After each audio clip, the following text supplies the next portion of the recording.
Get the size right. Get everything in the right spots. There we go. That's not bad. All right. Hey, everybody. Hey, Awful. We're live for a second. All right. Peace, Uh, everybody. Just want to make sure our levels are okay. Let me know in the chat if we're sounding all right. I don't think they're seeing us yet, but we'll get there in a second. Oh, I'm way my preview stream is way behind. There we go. They're hearing us in the chat. Okay. All right. So our level's good. Everything sound okay? Make sure. Awful. You say something for a second. Yeah, I hope to not really yell tonight. Yeah, I Not don't that think there's anything to really yell about anyway. Yeah, I think we're kind of in a laid back vibe kind of mood all around. Oh yeah. So. All right, yeah, everyone's saying we're good, so we're good. We're gonna let you vibe out to this music for a few minutes here while we get everything set up on the back end, and we will be starting shortly. 3 and 3.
Pass the fucking potatoes! At LiquidyFox 85 super chatted $36.09.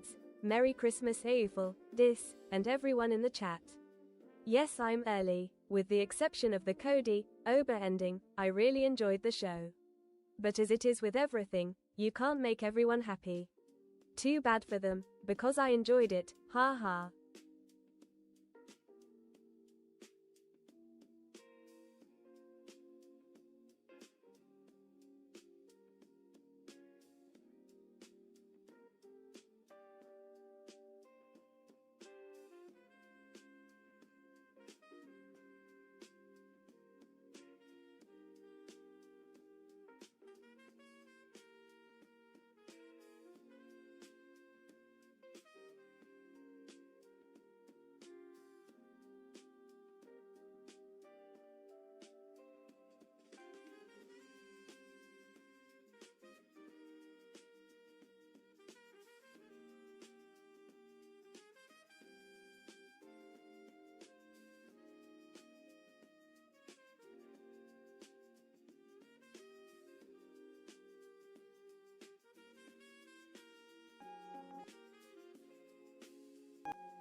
Pass the fucking potatoes.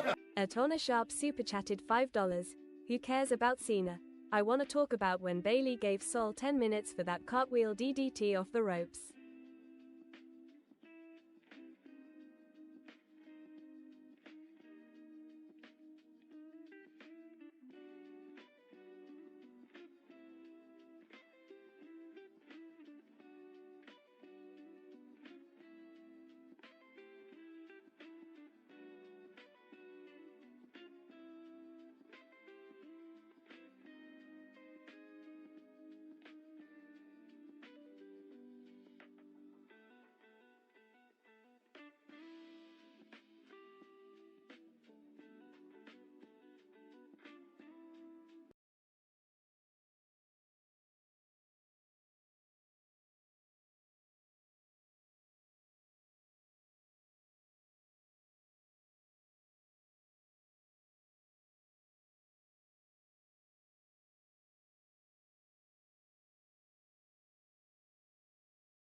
2.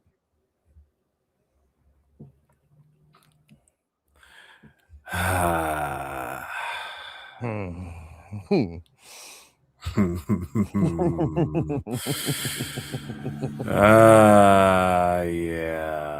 Listen, your time is up.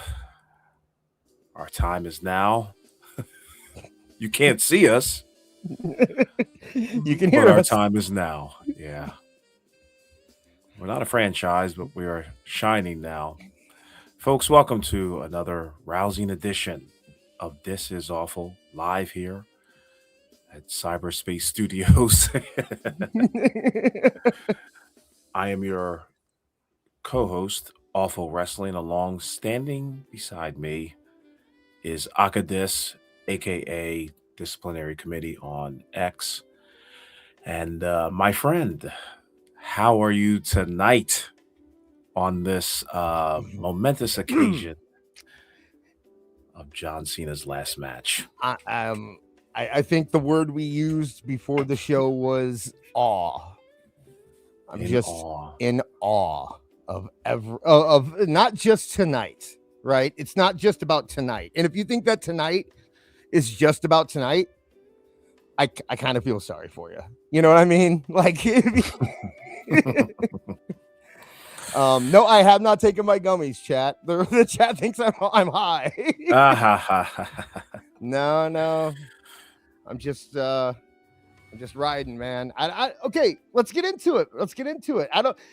We can't sit here and be like, what did you think of the Sol Ruka versus Bailey match? Or just, Sol Ruka, I think she needs more seasoning. Like, that's not. You want to let. That's another show. Yeah, that's Tuesday. We'll probably get into that on Tuesday. There's gonna be 1,000 other podcasts. They're gonna talk about that.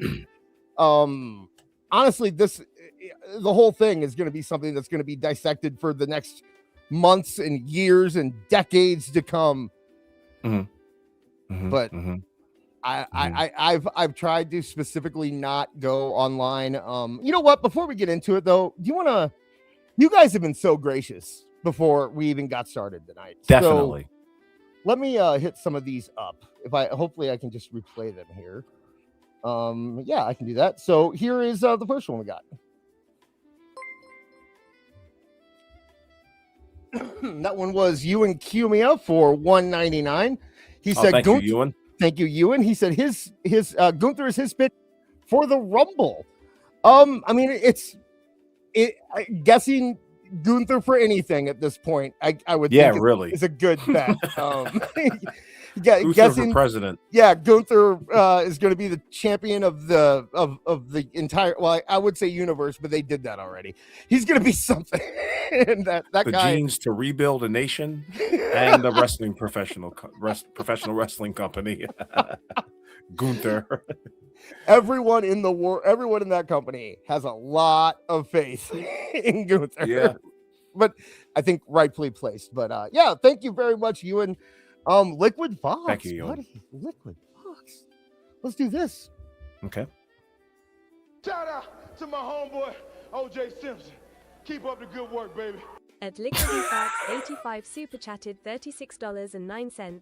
Merry Christmas, wow. AEWFUL, Thank you. This, and everyone in the chat. Oh, yes, wow. I'm early. With the exception of the Cody Ober ending, I really enjoyed the show. But as it is with everything, you can't make everyone happy. Too bad for them, because I enjoyed it. Ha ha. I'll talk about the Oba Cody ending because thank you so much, Liquid. By the way, that was awesome. Thank you. I'm gonna say, and that was also $50 Canadian. It, like I said, I apologize that they're like that. I can't do anything about it, but we really do appreciate it, Liquid Box. And to answer what you're talking about, I was a little at the beginning. I was still in like wrestling mark mode at the beginning, and I'm like, defeating Oba Femi is the bat. I was kind of there at the beginning. Oh wait, hang on a second. Hang on. I know.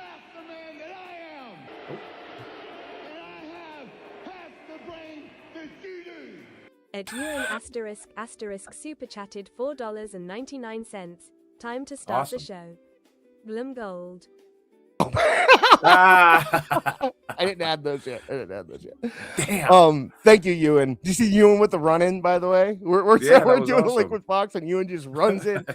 No, Thank you, bro. I was, yeah, thank you very much, Ewan. I was kind of there with the Oba thing, but I mean, if you want to get into like the pushing my glasses up and nerdy part about it, that sight with Oba and Drew facing off at the end of that match was, I think, the most important part of that match to me. Just because when you saw Oba with Drew, like he looked like he belonged. You know what I mean? Mhm. Like he looked like he was supposed to be there. And that's what I got from that. I don't know what you I'd want like to rewind just a little bit to Friday Night SmackDown when Obafemi made his entrance. Listen, Oh man. I don't know if you guys have seen it or not. Go out of your way to see this thing. I mean, from step A to step Z, it was done perfectly. Now, of course, they didn't give Obafemi too much to say, but he memorized his lines. He looked confident saying it. In fact, there was a point in the music when Obafemi gets up to the ring, and there's a point in the music where I guess he's got to find his cue and step to Cody in a perfect manner, and he did just that. 4 steps, he was right in Cody's face from the ring post to Cody's face in 4 steps, and they used it perfectly with the music involved. Just so very listen, all he's got to do is take his cues correctly. They're going to treat him fairly, they're going to treat him properly if he keeps doing what he's doing. He was awesome. That was on SmackDown. That was just the damn interview that he had with Cody, or the promo that he had with Cody. Then comes tonight. He looked like a star out there. What do you think, this? Absolutely. No, that man, he looks like a star. He looked like he belonged there. Jake in the chat, I like Jake. Well, our friend All Jake, he was on Toonie Talk with us. Yes. He said Shout out, that there's no need to rush him up. He's just saying that because he has to watch NXT every week and he doesn't want to lose him. Right. Right. Oba's ready. And think about this, that dude has had under 100 wrestling matches in his career. Under 100, and he's that good. Him on one show and Braun on the other show is that's the future right there.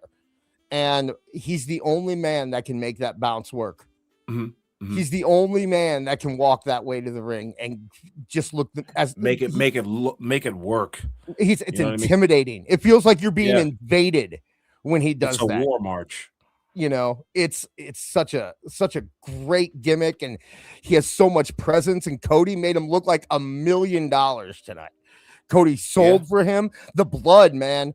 I'm glad after Cody got blood in that first match. I'm glad Cena didn't get blood in his match, because it made it mean so much more. And just seeing it go from his ear to his mouth, and Cody did a great job. I think that think in he particular. bladed? No.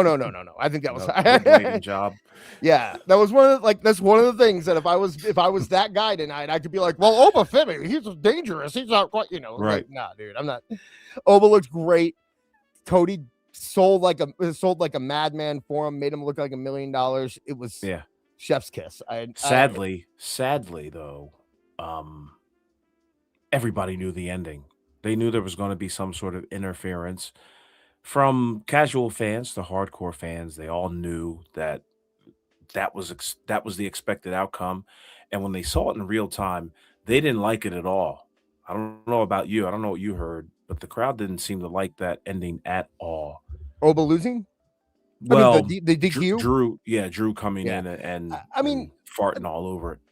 They didn't, but I don't think it's a big deal. Like I think that it's one of those things that's just like, it's going to be the answer to a trivia question in 15 years. It's not going to be a monumental thing. We're not going to be talking about, if they wouldn't have done the DQ finish on Oba versus Cody, he'd be a star. But unfortunately they did. And now Oba is Keith Lee. Like, that's not a conversation we're going to be having. Yeah. Right. Exactly. Well, I mean, Oba looked like a true star out there, but I kind of disagree with you. I think he should stay on NXT for a while. Don't do the whole routine of, we're going to bring him up you know. A short time later, he met. Oops, I don't know why Max has started playing. There you Okay. go. Okay. Sorry about that. We definitely will get into that. My safety, my life was in danger. Atona Sharp super chatted $5. When Cody Oh. bled from the ear, I actually worried for a second that he had ruptured again. 8p. Ooh.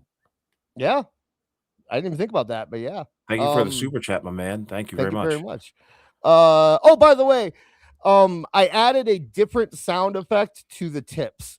So if you want to give us tips instead of super chats, and you go down below in our description and use that link, you'll get a different sound effect than everyone else, and that one doesn't have a limit on it, so it can be any amount, and you'll get the sound effect. So, Cool. also make sure you're dropping us a like. Right now, Yeah, definitely. Thank you. I mean, yeah, awful. We got 104 people in the chat right now. Awesome. Thank you very much for tuning in and spending your time with us. We're going to try to make it worthwhile. That's for damn sure. Honored. And if you're here, we're going to talk all about Saturday night's main event, obviously, and then we got a lot of other stuff. Well, one big thing to talk about besides that too. Mm-hmm. You got a little taste of it a second ago. But Speaking thank of you time guys. bandits. Thank you. Thank you guys so much. Okay, and we have more super chats from before the show we still have to get through. So Oh wow. Cool. Yeah, Shout out to Awesome. my homeboy, OJ Simpson. Keep up the good work, baby. Atona Sharp super chatted $5. Who cares about Cena? I want to talk about when Bailey gave Sol 10 minutes for that cartwheel DDT off the ropes. Thank you, Regina. Oh man. Bless her heart. Hey, bless her heart. coming through in the clutch. Thank you very much. Thank you, Regina. Yeah. Well, this is you paid us, so we'll talk about it. Definitely. Yeah. Yeah. What'd you think of the match? I think Bailey tried really hard, and I Mhm. think that Sol Ruca has a lot of potential. She just wasn't. Oh, you know what though? She didn't look as bad as Zelina did on SmackDown. No, she didn't. I'll say that. I'll give her that Okay. much. It's just her timing was off. There's Uh-huh. so many times she needs the timing, and she'll get it. That's something she'll get. She has the athleticism, she has the look, she has the charisma. Everything is there. She just needs to get the timing, and that's something that another year in NXT will get her. You know, Is she the NXT champion? no, she was the. Oh, Homeboy, OJ Simpson. Keep up Sure. the good work, baby. Keep At up the Matt good work, Buswell baby. 8231 super chatted $6.66. whoa! Oh! Actually, what's weird is that it was $5, but it was British, so it was 6. That's weird. That's a. We need X-Files music pronto. Well, thank you very much, Matt. No comment on that either. He just wanted to give us. We really do appreciate. Thank that. you very so much. much, man. That's awesome. Yeah, like I said, I think Sol she just needs more time. She's so green. She's going to be a better version of Maxine when she's ready. You know, she'll get there. I have no doubt. My line of questioning was just going to lead into like, why wasn't the NXT Women's Champion facing off against Bailey? Who's the NXT Women's Champion? Right? I'm not sure. It's we do a show. Jake will tell us. We Yeah, they know we do a show during NXT. They understand. Now that doesn't mean that we shouldn't be studying and researching. It just means that we're lazy. Yeah. I mean, I watch a lot of wrestling, dude. And JC Jane. That's right. JC Jane is. Yeah, I think JC Jane probably would have fared better against Bailey. And that's just not even knowing what she's about. But if you're going to fix her to the NXT Women's Championship, you might as well showcase her just like you did with Obafemi. It just makes sense. Okay, in the chat said it's because Cena chose her. And that could very well be true. Okay. You know, if that's because interesting. The story was that he chose her to be in the Iron Survivor match. Okay. So yeah, if Cena picked her, then Cena picked her. That's just what you know. You know, nothing can be done. Nothing can be done. And sorry, JC Jane. And you know, it was probably the right move to do what John Cena wanted tonight, you know. Right. So I'm not gonna complain about that. And let me see here. Yeah, we have one more from before we start. Man, you guys are fantastic tonight. I'm blown away. I'm sorry. I'm just, yeah, that's pretty damn cool. That's awesome. Pass one the more. fucking potatoes. At Shafedi6164 super chatted $5. I didn't hear anyone complaining when Cena lost to Liv Morgan. Except Dave never, but he's still mad Cena never granted his make-a-wish. Thank you. I'm sorry, I said you, and thank you, Chef Eddie. Oh my god. Okay. So, I mean, Hilarious. I guess, we talked about the other matches. Let's just talk about the tag team match, and then we can get into the Cena stuff. But before we go, Mhm. great popcorn match between Bailey and Sol Ruka. I think it was proper placement. Yeah, it was in the right spot. I don't think it was a bad match. I just No, think that it was just there. That's it was all. there. Sol Ruka needs time. It was neat seeing her on the show. I mean, Right. it was a neat little thing. She had the And then- butterflies. Absolutely, 100%. I think Oba did too a little bit. There were a couple times where Oba was just a little, like on the when Cody did the drop down, Mhm. with the drop down punch in the jaw thing that he Yeah. does. Yeah. You could tell that first one, Oba was just supposed to immediately go down and get him in a choke slam, and he flinched, a Yeah. little bit. So, Yeah. but Yeah, he didn't again, do an A+ effort, but he was good enough to have not a lot of people see the flaws in his game.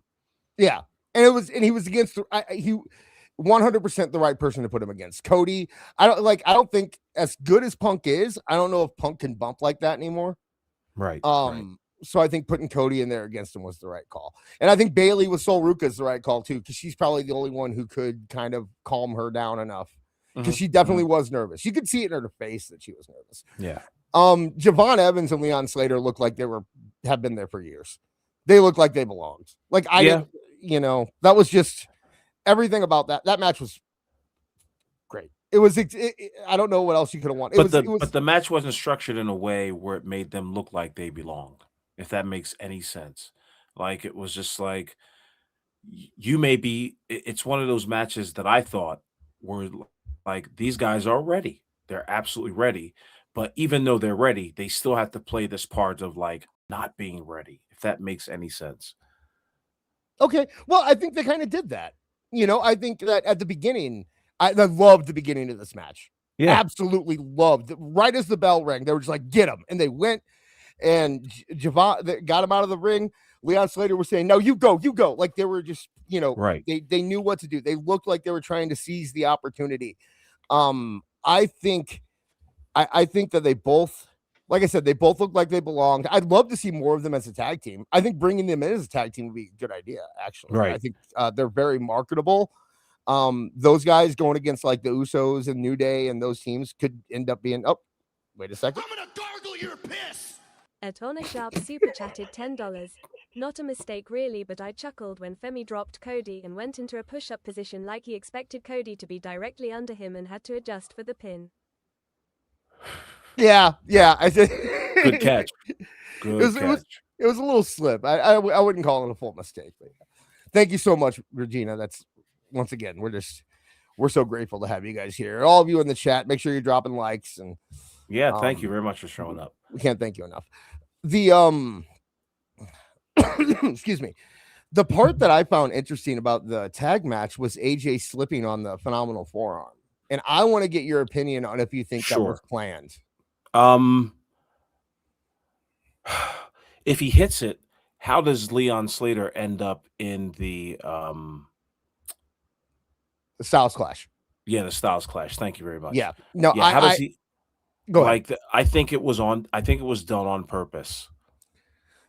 It was, but AJ did look a little pissed after the match. On Monday, so I don't remember what it is right now, but I was watching when I was watching Raw with Max on Monday. AJ slipped. Like he didn't literally slip, but there was a timing issue with AJ. Right. And I looked at Max and I go, that never happens. AJ is perfect. Like AJ, every step that AJ takes is intentional in that ring. And he is so good that when he messes up, it is extremely noticeable, right? The fact that he did it on Monday and he did it tonight and he's talking about retiring next year makes me think that they're leading to something with it, especially because he sold it. And they never replayed it. And they didn't replay. Right. And he sold it like he was angry. They downplayed it. I think that it's leading to a whole thing where it's like AJ realizes he's slipping. He's losing a step. and it's going to be that kind of. I think they're going to go with the old man AJ thing coming up here, because AJ, unless he legitimately is just getting old and getting worse, he doesn't mess up like that. You know what I mean? Like he just go back. First off, they showed it at a bad angle. Like it was the camera was towards Leon Slater's back when he executed the move, and you didn't really see him slip. So right then and there, it was just like, okay, you've got a bad camera angle to begin with. Then they do a series of moves in which AJ ends up putting Slater in the Styles Clash and actually getting the cover and the win. So and Slater was so on top of it. Mhm. Yeah, that's the other thing. I'm like, now that's some seasoned shit. Right. Either he is In on it. Either he's in on it or he is way better than we're giving him credit for. Yeah, and I think he's in on it, and I think that whole quote unquote botch work Yeah. was done on purpose.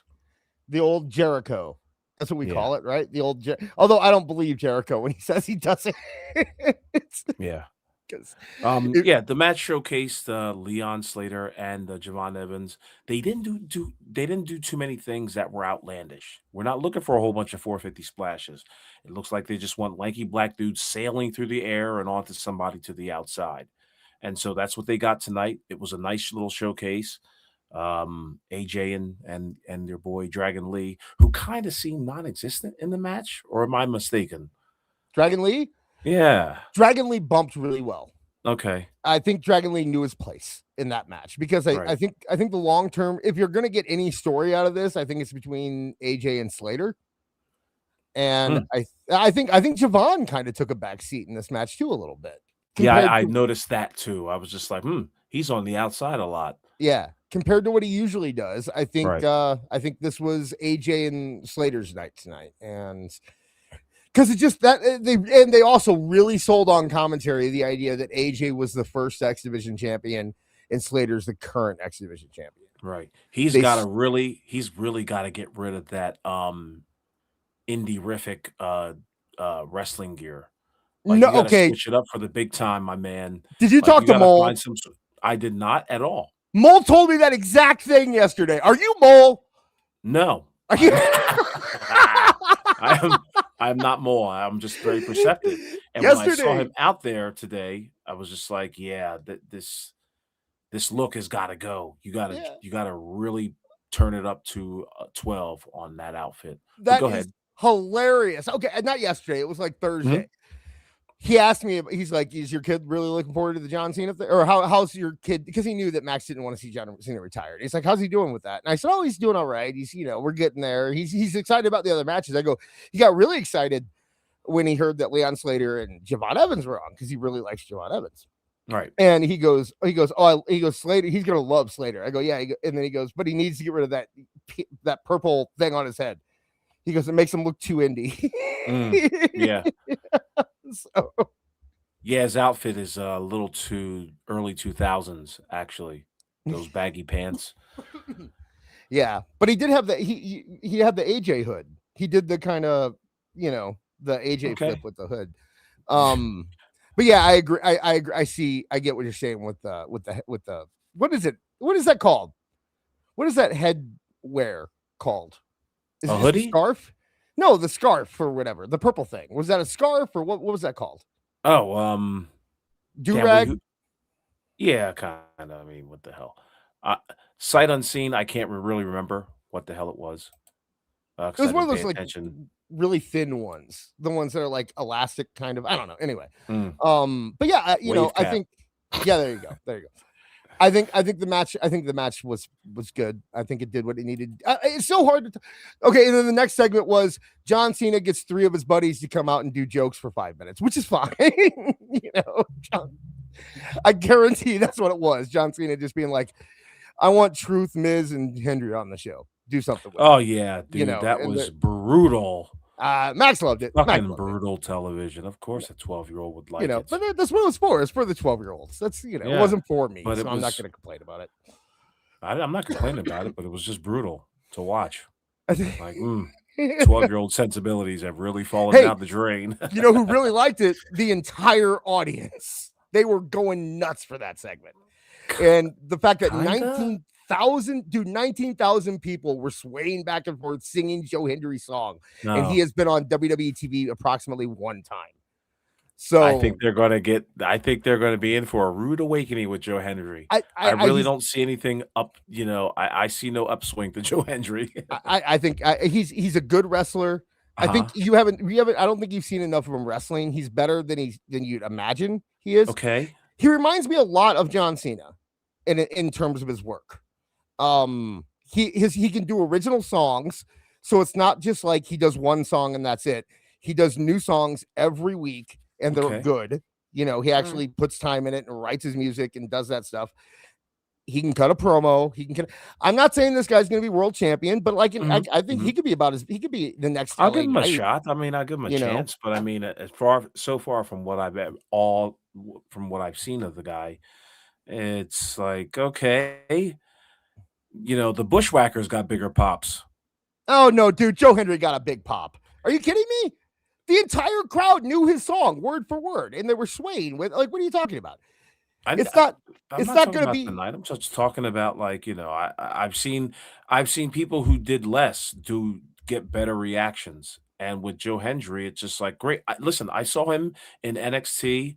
I saw his reaction in TNA, but at the same time, it's just like he's got a ceiling. Yeah, it's like yeah, he's LA Knight.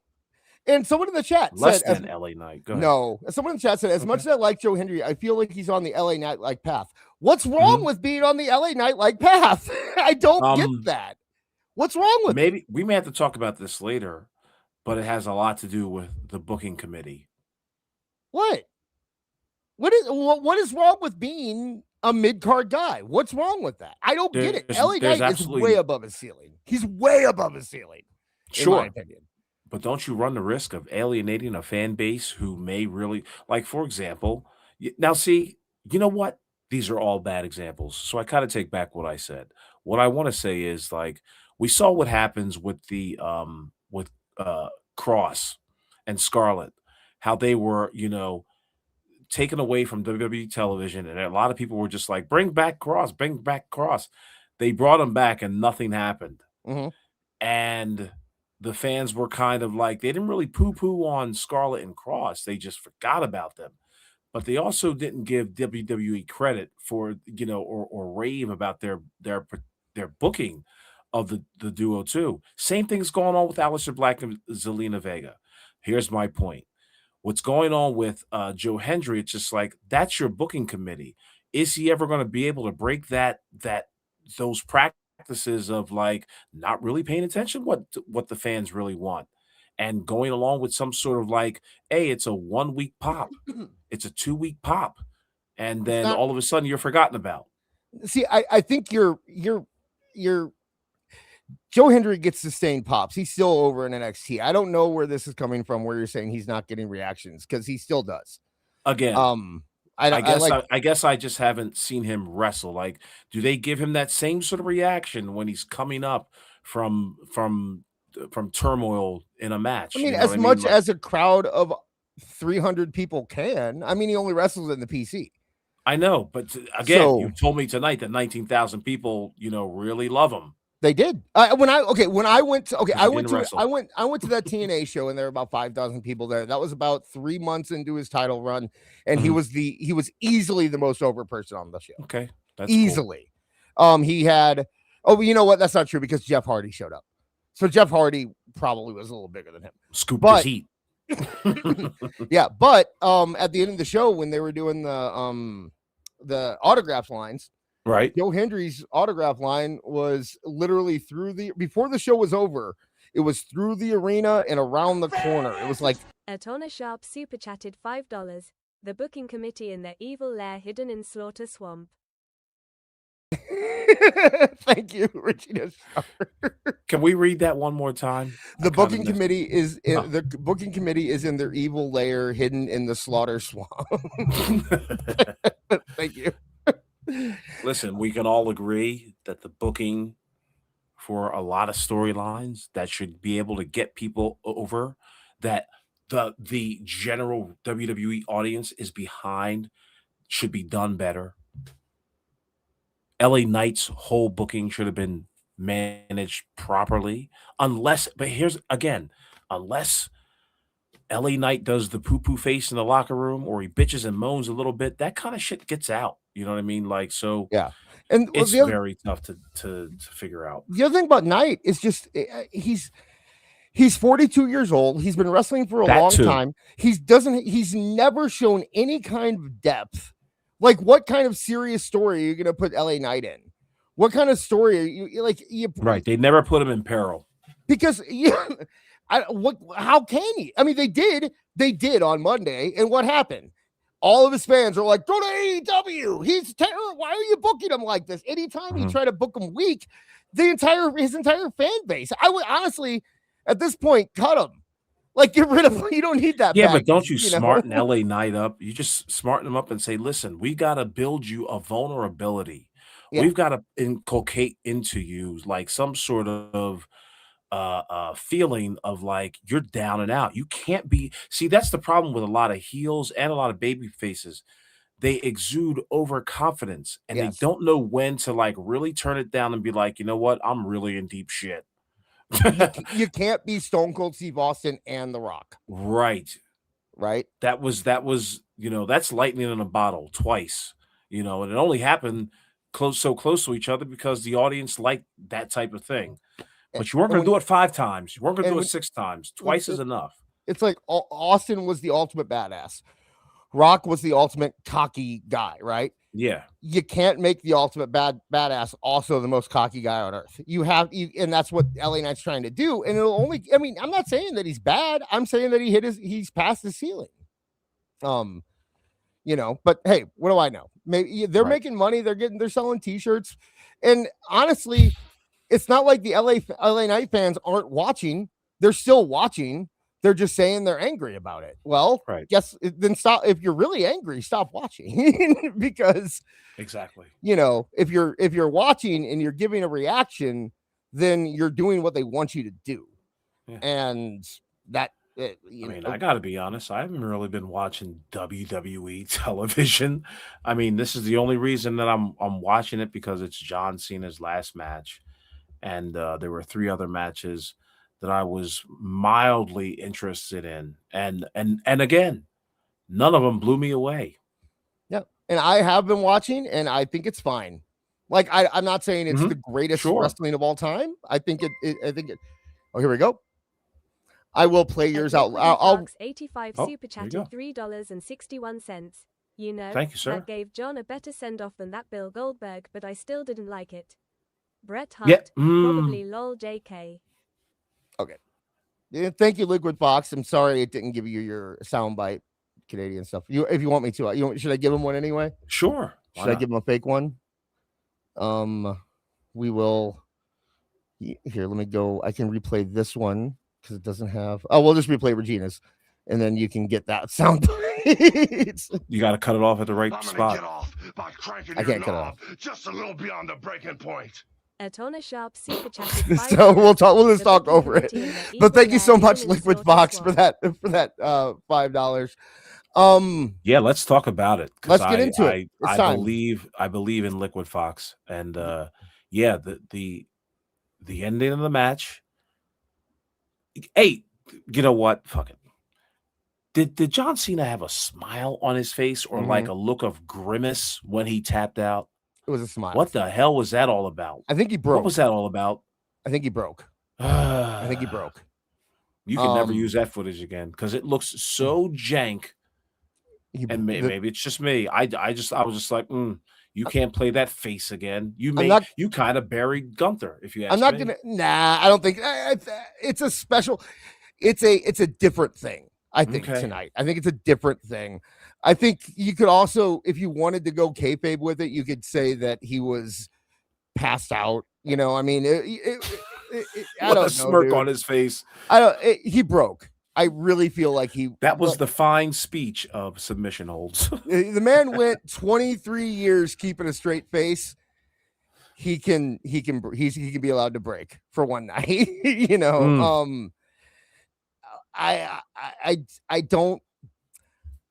don't see any other way you end this. Right? Are you I about don't to cry now. I don't. I'm joking. No, here's okay. I'll get in. So Yes, please. going into this match, I've been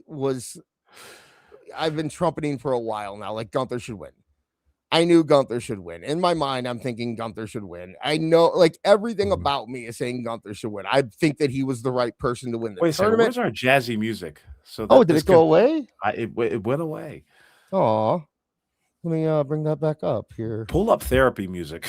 Yeah, we need it. We need it. You're gonna need it. But yeah, the entire time I'm where he has to win, or Gunther has to win. It's the right move. It's a smart move. And I'm thinking about this like I do when I watch stuff for Toonie Talk, or I watch stuff for this show, or I watch, like the insider kind of like analyst brain. And about 5 minutes into this match, I just found myself losing all of that. And I don't know if it was because I had a 12-year-old kid next to me. I don't know if I suddenly was back to 2003 or 4 or whatever. I don't know what happened, but I found myself wanting John Cena to win and not caring about that other stuff. I stopped caring about what does this mean for the future, or, should he go out on his back or whatever. Excuse me. All I kept thinking, like, I became a fan again. I became it wasn't about everything I know about wrestling. It was about, I was in the zone where I was watching two men really battle each other. And I don't know what happened, but I didn't want Cena to lose. Woke and up in a cold sweat. I felt everything, man. When he did the 5-knuckle shuffle, I was like, yes. When Michael Cole called it the FU, I got like, I started choking up. I didn't speak for the last 3 minutes of the match. Awful. Like, Max is sitting there like talking and cheering and doing all this stuff, and I don't have words. I can't make them. It just happened. And I haven't felt that in so long.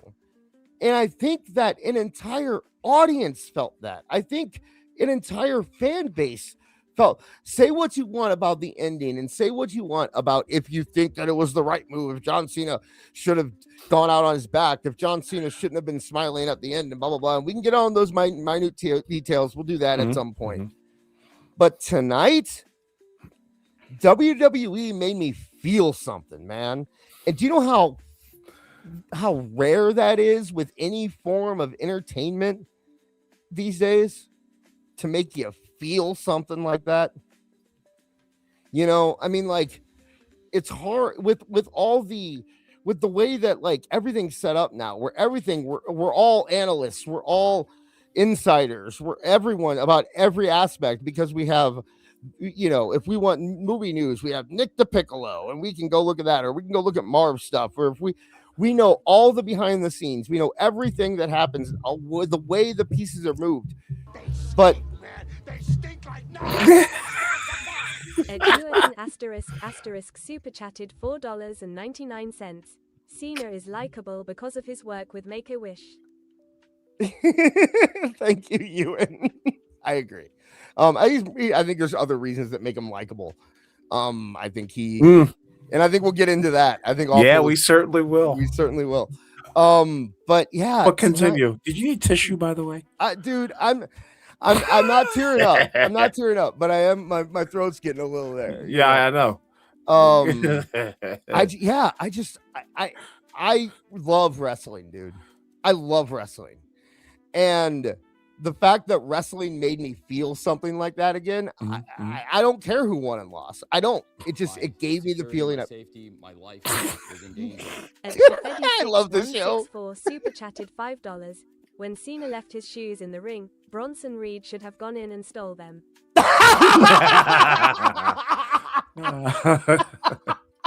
would have been perfect. That would have been perfect. Thank you, Chef Eddie. You know they're going to do that.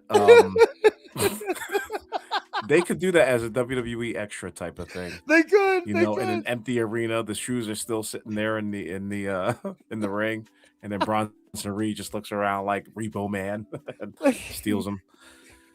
It's goofy. I would have loved it. I would have loved it. But I do almost wish that stuff would have been saved. Like, I almost wish that all that stuff at the end would have been released on the website or with YouTube or something. Like, I don't know. Like, take all my money. I'm fine monetize everything. They made me feel tonight, man, and that's all. It like if you didn't have that experience, I get it. And this isn't me like being like I feel sorry for you, weakling, or something like that. But like I feel bad if you didn't experience that, because I wish all of you. I like all of you. Anyone into the chat right now, I enjoy, and I wish that all of you could have that feeling that I had tonight, because I felt like I was 10 years old again, cheering on Hulk Hogan. You know, and then there's the other aspect of it, which we'll get into in a bit, which is just the awe and the grandeur of John Cena as an entity. Let's get into it right now, my friend. I want to let you express yourself fully. Wax poetic a little bit. Yeah, definitely. You know. First off, 192 people in the chat. Jesus Christ. Wow, thank you very much I'm for joining us tonight. What am I supposed to say? Yeah, it's an exciting time, but I will say I have a different view of John Cena, and I think a lot of people who are over the age of 35 can kind of really relate to the view that I'm going to present. But I need you to express yourself, because what you're doing is a very valuable service. It's letting me know, it's giving me a little bit of consideration on the career of John Cena and understanding exactly his true value in the realm of professional wrestling. And maybe I'm looking at things a little differently and probably a little wrong in a lot of people's minds. But yeah, go on, please. I see. This is where I was going to start getting into where I view it as the analytical part of me. I mean, if you want to get into my personal stuff, I was with John Cena. You know, I remember, like I told you before the show, I can go back and put myself in watching that SmackDown when he came out against Kurt Angle. I can go back through that. I can tell you that I had heard about the prototype before that. I knew who John Cena was coming in. I was excited to see him. I felt the disappointment when it didn't feel like he was living up to all the expectation. Right. I was still cheering for him. The Halloween episode when he became Vanilla Ice, I remember it hitting. I remember every beat of the John Cena story. You know what I mean? Like, I was there for all of it. And when John Cena took a step back, I took a step back. And it wasn't because John Cena did. It was just a, random occurrence. But that is when I kind of pulled myself back out of wrestling a little bit. But if I was in an arena and there was Let's Go Cena, Cena sucks, I was always the Let's Go Cena guy. Pass the fucking potatoes. Super chatted $5. Jarl promised to discuss the AEW book. Of course, your views are up. We're getting there. Don't worry. We're going to hit that hard tonight. I'm sure that's why they're here. We may have to do a part 2. Yeah, definitely. But the thing that I don't think I've ever seen the beginning, middle, and end of a career in wrestling the way I have with John Cena. I've never seen a story not like go all the way from the beginning to the end the way the John Cena story has. Right. And it feels so perfect and planned and scripted that I'm kind of in awe of it. Like, it seems like his story should just be a movie that I watched, not 23 years of professional wrestling. You know what I mean? Like, from coming in as the underdog, ruthless aggression guy, to not being able to find his way, to having that breakout moment, to being the heel that everyone cheers, and then being the face that everyone boos, and then becoming the old man Cena, and get like it seems so perfect. Yeah. And as if it was scripted from As- A to Z. Exactly. That's exactly how it was. And anybody who has ever seen the Vince McMahon formula knows exactly what this is. John Cena, I've always said it, and I think I reiterated it tonight in the private chat with me and this and Beardo. John Cena is the perfect corporate employee.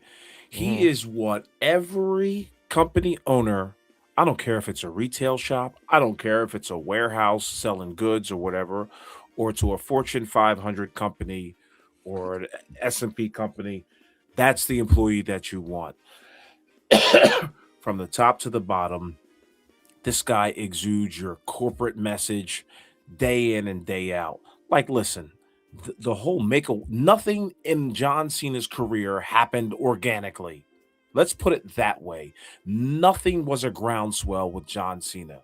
And it's the first time that I've ever seen WWE really control, if that makes any sense, like really control the narrative of a superstar from the time he was in the training facility to even when he was at home. Remember, they had cameras there during the time that he was dating Nikki Bella. Like, there has never been a WWE superstar or talent in which cameras were on him the entire time, and they made this guy up from the ground up. Sure, we could talk about OVW, and sure, we could talk about his time with Jim Cornette or whatever, but Jim Cornette put him on that path of, like, Jim Cornette probably got his marching orders at the time. Like, listen, this guy's going to be our complete corporate shill.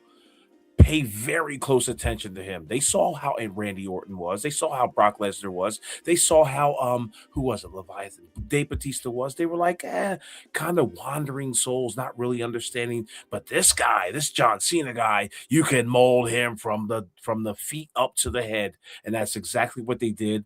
They found the one in the billion professional wrestler to do what they want to do to get to the next level in professional wrestling and in sports business, if you want to call it that.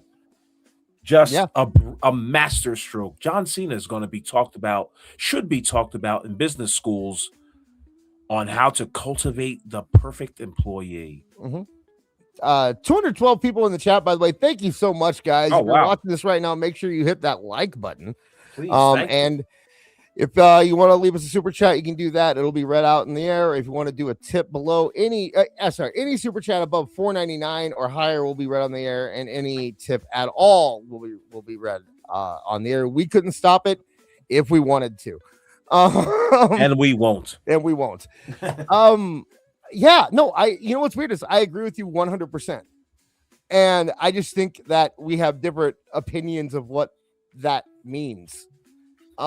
Because to me, I look at it and I go, that is a man who dedicated his entire being to professional wrestling. Yeah. He is a man who remade himself in the vision of professional wrestling. Yeah. That man, he forgoed having children. He forgoed having Liquid Fox for $2. Thank you so much, Liquid Fox. Again, thank you, Liquid Fox. Awesome. Thank you very much. But I will say, when do you think he goes in the Hall of Fame? Next year? I'm surprised they didn't announce it tonight. Yeah, I'm surprised that they didn't bring out a John Cena statue to the ring and announce that he's going to be in the Hall of Fame tonight. So that's what I wanted to also ask you, Disc. It wasn't too much, because goddamn, I mean, it was just like John Cena all day. You're never, ever, ever, ever, ever going to have this opportunity again. There will never be a chance to do something like this for anybody ever again. So do it. That's true. Go all the way with it, because even then, just like you and Cumia said, I hope it was you and Cumia. Shout out to him. But I think he said, like, it was still kind of underwhelming. A lot of sizzle, very little substance by the end of it. I felt. I think Ric Flair's retirement was probably better. Oh, shut up! You may Ric have to Flair's go back to it, retirement my friend. against See, we were in the Jeff moment at the Jarrett time. against Jeff Jarrett and Jay Lethal teaming with Andrade in a. Oh no! I'm not talking about that. Oh, I'm talking okay. about as far as the WWE's version of Ric Flair's retirement. It was a better send off than what John Cena got tonight. I think it would have been had he not bastardized it for the next 15 years. Yeah, true, absolutely. And John, but in that moment, in that context, put in a vacuum, that was treated with far more reverence than now. Again, reverence. Yes, I was about to say reverence, but I do have to consider like they gave John Cena a ton of glaze tonight. Like lead the pre-show, and is there a post-show after Saturday? Yeah, Night's there's a main event? post-show. Yep. Okay, wow, we're competing against the WWE. Great, but yeah, even in the post-show, I'm sure they're just glazing this man up and down. And at a certain point, I was just like, okay, all right. They gave him a year. Man. He had a year too. I know. So I mean, that's the other part they got to think about too. Is that but this was like, a year. Yeah. I don't know. I think it was. There's no way you're ever going to please everyone, and when you have to, John Cena. I bet you could have tied John Cena down and like waterboarded him, and he would not have won that match. There's no way he would have agreed to win that match. There's no way that man would have done that. Right. With the reverence that he has for that company and the respect he has for the business, he's not going to be the guy who's going to win his last match. Absolutely not. Of course not. So although the crowd certainly believed that he would, and they were 1,000%. Like that's the first time I've ever seen like everybody, and I mean everybody in the arena, like really root for John Cena. Remember, just like you, I saw his career too. I saw the pushing and the prodding and the rocket strapping that these guys put on him, and the crowd was just shitting all over John Cena. Let's not forget about that part of history. It's not embedded with a bunch of roses, and so what you saw tonight was a departure from all that I used to see from John Cena, even all the way up to like a few years ago. Like this whole like John Cena being the greatest type of thing really came about in the like last 5 years, because beforehand it to me it just seemed like I think everybody's on to John Cena. In fact, I'm sorry, let me not derail the show, but I just believe John Cena. I don't have the heartfelt feelings that you may have this, simply because I knew from top to bottom, like this is a corporate manufactured thing. Go ahead. I knew that. Yeah, I know you did. I know you did. I just don't think. I think it's just a matter, and I'm going to use this word, and I think it's used very negatively a lot, but I'm not using it negatively. Mm-hmm. I think you're just more cynical than I am. Right? Like I think. Yeah, I guess I see the difference between like it's just like John Cena carried himself as non-human. Like we should have some human traits, and we know John Cena's human. All right, like don't put me in miscontext or anything like that. But I'm just saying, like he carried himself so far and above, like how somebody who was a true, who we thought were professional wrestlers, the Rocks or the the Stone Cold Steve Austins, the Hulk Hogan's, the Ric Flairs, like they had a wild side to them, whereas John Cena has no wild side. He's a complete goddamn square. Well, I mean, he was dating Kendra Lust. He did the Howard Stern interview. But that wasn't coming out. It was. You know what I mean? Like it was the out. Howard Stern yes, interview did. Yeah, sure. But all it took was a few phone calls, and I'm sure Howard Stern definitely was just like, okay, we won't highlight those parts of John Cena as much as we would like to on a marketing level. That kind of shit happens behind the scenes. But go ahead. I guess my thing is that hang on a second. Sure. Security, my safety, my life was in danger. Atona Sharp super chatted $5. We understand AEWFUL, but we still like the MSG the WWE put in the special sauce. You just happen to be allergic. Thank you. That's a good way to word it, right? Thank you, Regina Sharp. I appreciate that. Appreciate the $5.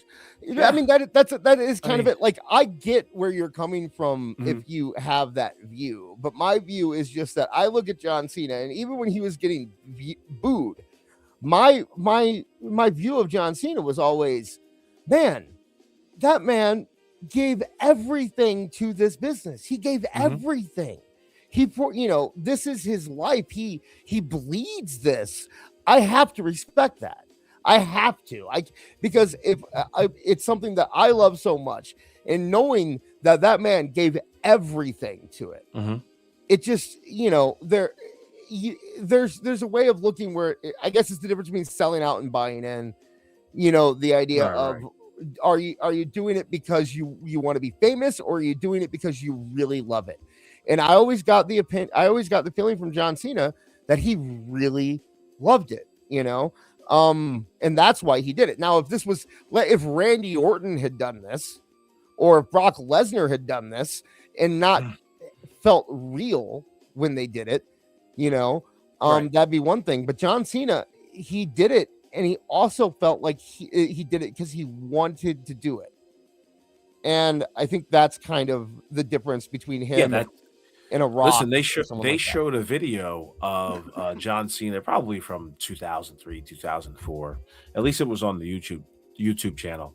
And they showed John Cena, I guess it was in his old little bedroom or whatever, or maybe a stage that was mocked to look like his bedroom.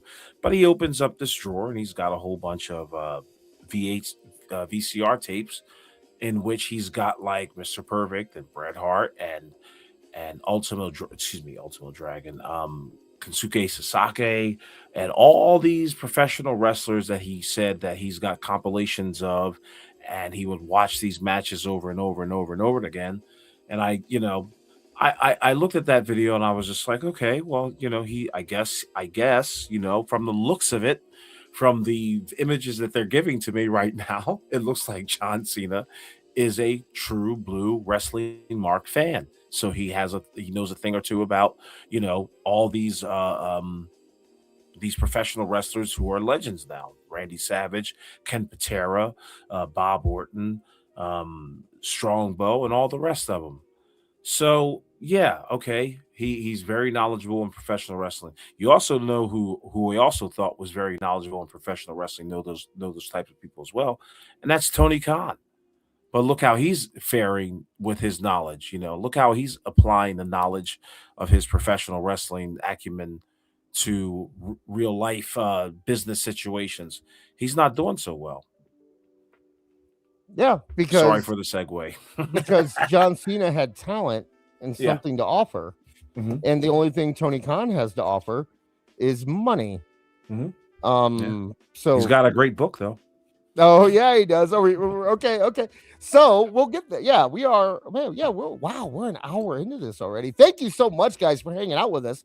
Yeah, really. We have currently we are up to 256 people that said Jesus. Wow. Okay. Holy shit. That's gonna take is that gonna take midnight. A turn? We switch over to talk about the AEW. Well, we'll find out. I'll tell you what. Let's just do a little backstory. Let's be real with it. We got a PDF. Neither one of us bought this thing. Did you buy it? Did you buy the book? This book is All Elite from Amazon, or okay, you did? Okay, gotcha. All right. So you're gonna sit here and lie. Meanwhile, it's a mystery to everyone. I did not buy it. I don't know if it was obtained illegally or not. I will say that. We don't know, but we procured a copy of this book is All Elite. That is the title, correct? This book is All Elite, the insider story of AEW. Yes. By renowned wrestling historian, I guess, or journalist, to say the least, Keith Elliott Greenberg. Where have we heard him before? And All Elite Wrestling. Yeah, All Elite Wrestling is listed as an author. Okay, gotcha. So the LLC was also had a hand in writing the book. Yeah. So fuck. Yeah. Oh, where have you heard of Keith Elliott Greenberg? Like Atona Sharp super chatted $5. Don't worry, half are actually here because they heard Alt K Jake was here. .8. Thank you, Jake. That was awesome. I mean, thank you, thank you, Regina. Sorry, yeah, Jake. We love Jake. He's an all-star around here. I believe he's doing a show tomorrow. I believe so. Make sure you're checking that out. But thank you again, Regina. Yeah, let's get through the intro here, and then we'll do the quick hard intermission there, and we will start on the other topic. But yeah, go ahead, Keith Elliott Greenwood. Is that his name? Greenberg, yes. Greenberg. Now, where have you heard that name before? From people in our chat telling me he's a good guy, really. That's I swear I've seen that name. Now, listen, I'm really not feigning ignorance. I am completely ignorant. It's been a while since I picked up wrestling magazines, but that's where I believe. Didn't he also work for the WWE or work with the WWE magazine or whatever? It's a damn shame that I did not do this type of research for Keith Elliott Greenberg. But yeah, well, here's why, and I'll tell you why. It's because he's such a minor player in this entire. This was not his story. He had he was captioning pictures for the most part. Boy, let me tell you something. If what you and I got this is like what the book is, this thing is picture pages galore. It's the book. It's the whole book. It's the book in a PDF. Yeah, that's all it is. It seemed like a coffee table book, didn't it? Like it's 5 chapters long. Yeah, that was the other thing. I was just like, where's the rest? Like, where's 5 through 10? Yeah, no, it's 5 chapters long. The pictures were good. It seems to me, and the pictures are nice. And it seems to me, and I didn't get this fully confirmed, but I didn't get it not confirmed either. It was more of a pretty much kind of thing. That basically Tony Khan hired a really good photographer to take pictures, and he didn't. And it was just like, well, we need to do something with it. Get that guy, and he'll write this story. And they kind of handed him a stack of pictures and said, write a book around it.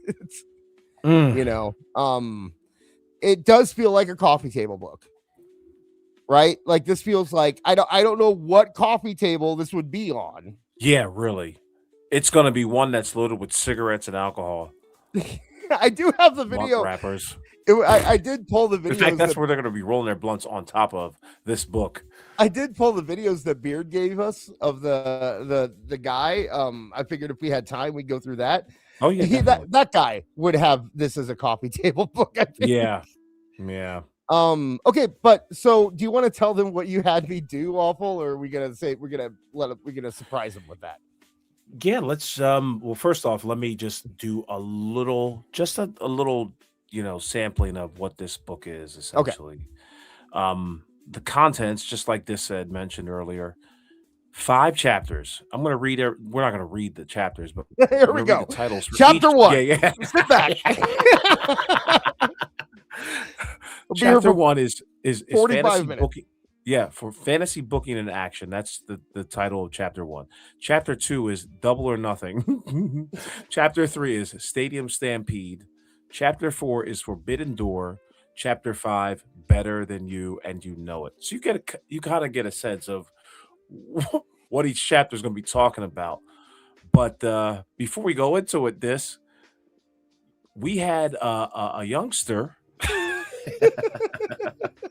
read some of these quotes for us, because there are some very unique quotes within the confines of this book.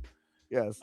This book is All or Nothing. Tell us a little bit about it. Well, before we get to there, let's take our little break here. Oh, we're taking a break now. Okay. I think it's a good time. I think it's a good time. We're an hour into We're the the show. YouTube ad now. Yeah. No. You know what our breaks are. For the people that don't, now we're doing something different this week because we keep getting struck for the other stuff. So this week, yeah, really, we are we're doing a little different. So let me pull this up here, make sure it's all okay. So I have to resize it here. Let me pull it up and pause it. All right. And then I will. So I can see Awful's going to watch a segment of JCW. When, right now? This Oh, was you. shit. You said you wanted me to pull this for the intermission. You remember? I asked you that. You said, Oh, yeah, sure. Definitely. That's what you For the said. intermission. Okay. Yeah, How yeah, long yeah. is this thing? It's not. You don't have to watch the whole thing. It's 9 minutes though. 9 fucking minutes? This guy had me trying to watch a 9-minute video. Well, I figured I'd pull the whole thing, and then if we get if we have some for next week if we want it. So, Okay. So here, now you won't be able to pause it, so you just gotta, I'll turn the volume down though, so that you Please. you don't have to go over that. And I'll turn the music off. And when I tap the mic, that means this segment is over. Well, I might be in the restroom, so okay. Well, we'll try to let me suffer make through sure. this, but we will get to that book.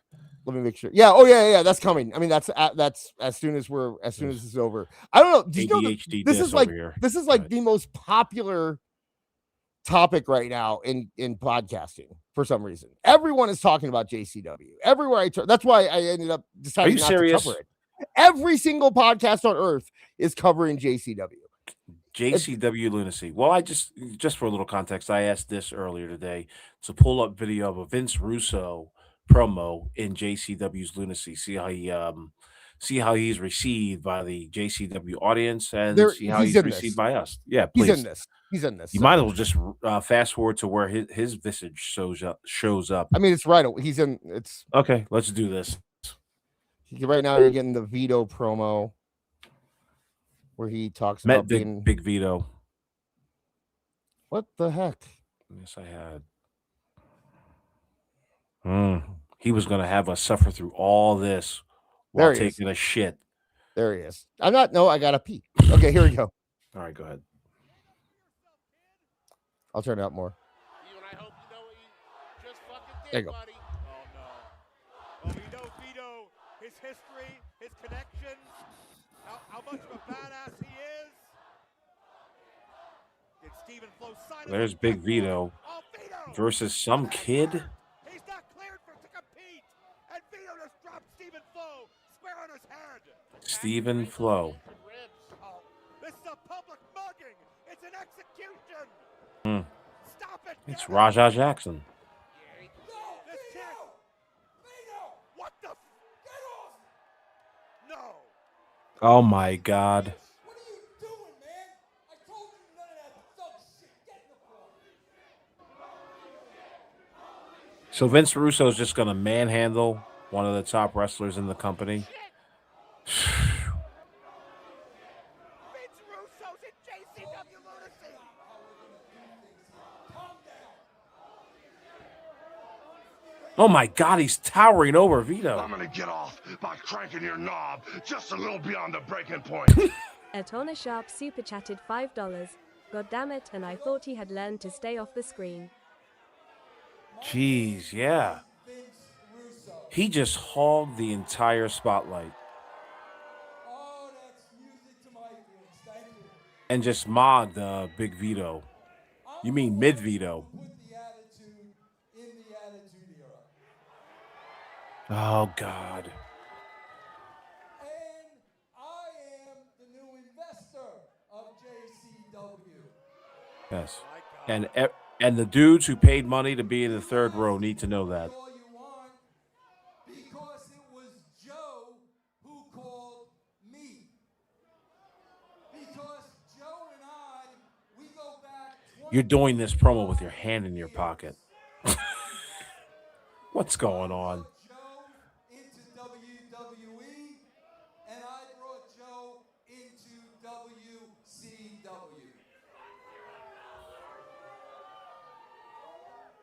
And Joe called and he said, Vince Russo looks as exciting as like he's doing a TED Talk. bring JCW to the next level. And I How you gonna do that, Vince? You know what? You juggalos We're gonna make 30 people but we into gotta 60 people. go beyond the juggalos. We've got to take JCW. We're gonna put posters. I'm gonna gargle your piss. Atona Sharp super chatted $5. He's gonna bring in Beaver Cleaver again, isn't he? And the Red Flow Girls or whatever from the Memo of Doom. He just might. But first, he's got to get himself over. See, first and foremost, he's got to make sure that all the car door or all the car headlights are facing him in whatever parking lot these guys are in.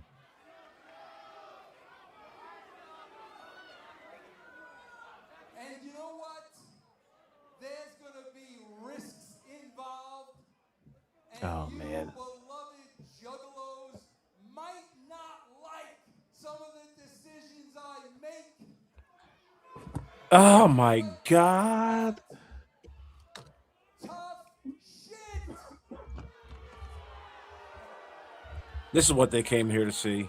They paid their hard-earned money, painted their faces in black and white to watch Vince Russo ramble on about how he took over their beloved I'm wrestling gonna get promotion. off by cranking your knob just a little beyond the breaking point. Atona Sharp super chatted $5. Russo, over, never happened. Thank you very much, Ooh. Regina. So how'd you love? Did you love it? Was it great?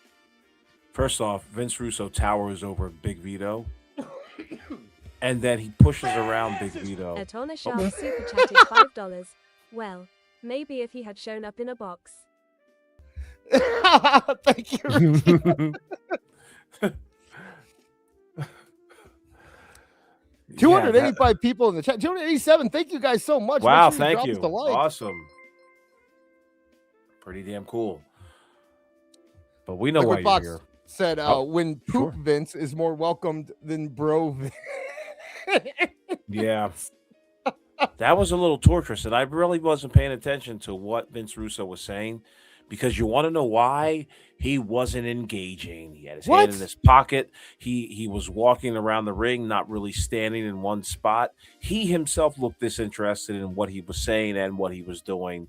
And really, his role in the company in that particular segment is just unnecessary. Like, the whole evil doer, owner / investor / promoter, those days are over. It's really time now. It's high time to come up with some really compelling storylines if you're really trying to make JCW grow from the backyard to an arena somewhere. What's crazy is that we are about to talk about a company.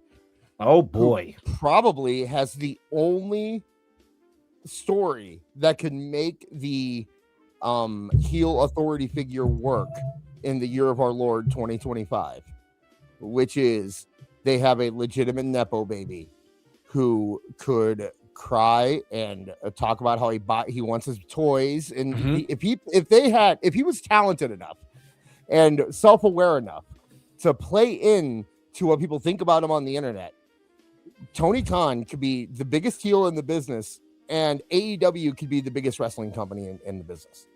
I honestly believe that if he was capable, if he was self-aware, because there's nothing that your average wrestling fan hates more than a rich kid coming in, trying to buy his way into wrestling, trying to do all that.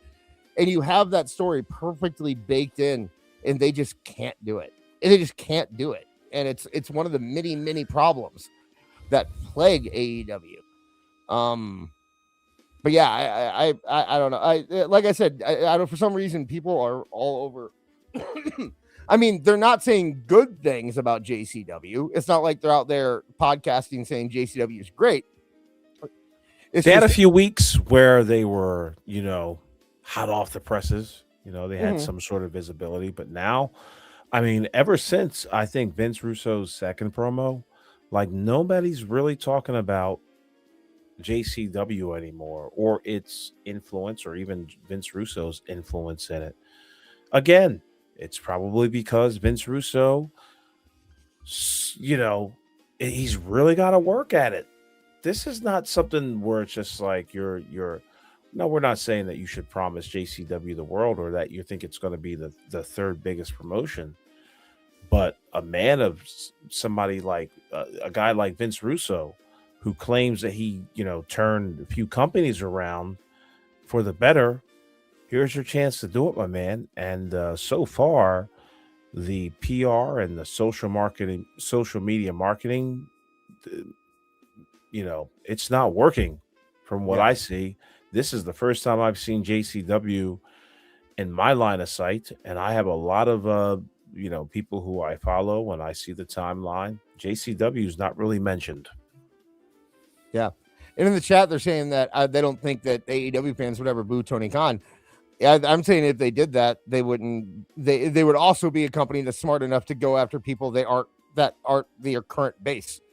Their current base is terrible, and it can't sustain a company. They need to reach outside of that, and this is the kind of thing that would reach outside of it. And ding, ding. So but yeah, JCW is JCW. It's the thing about JCW though that I don't get is that they weren't broken, man.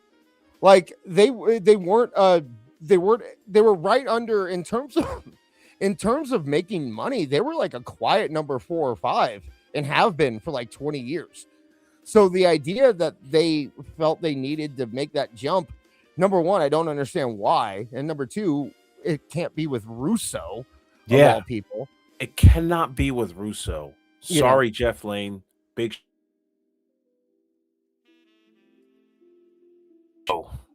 your co-host Vince Russo. I don't think he knows what he's doing. He's too out of touch, and he's definitely not going to be in touch with a JCW crowd. Like, what the hell? The best Vince Russo has ever been outside of that 1 year in WWE in the 90s was his tail end right before Bischoff and Hogan came into TNA. And it's because he was basically training someone else. And all he was doing was showing them how, because he does know how to format a television show. Like, you can at least say Vince Russo knows how to format a television show. And he has information that he can give about how to write and that kind of thing. But is JCW on television? No, but he formats it. There you have it. He formats it. And there you have it. Yeah.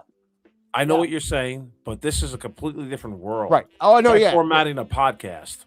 No, yeah, that's what I was saying. That's exactly what JCW is, a YouTube show. Try formatting on a YouTube show. He's got any experience in that. I was saying he was doing it for TNA, and that it was good when he did it for TNA, Okay, for a little bit, and then Hogan Bischoff. Thinking. Yeah, exactly. Well, also anyway, he wasn't even doing it to make him successful. He was doing it to anyway. 290 in the chat. We're about to hit 300. Thank you so much, guys. Make sure you're dropping us a like. If you want to give us a super chat or do something like that, it'll be read on the air. Super chats over $4.99 and tips of any denomination, which the tips can be done below. Okay, now we got that out of the way. So you gave me a bunch of quotes, and I only turned down one of the quotes to have my son read.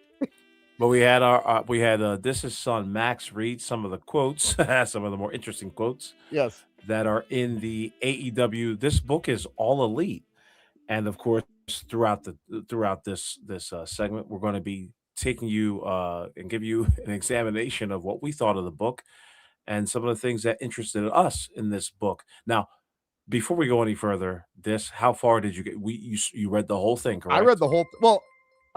Here we go. What happened? Okay. Are you there?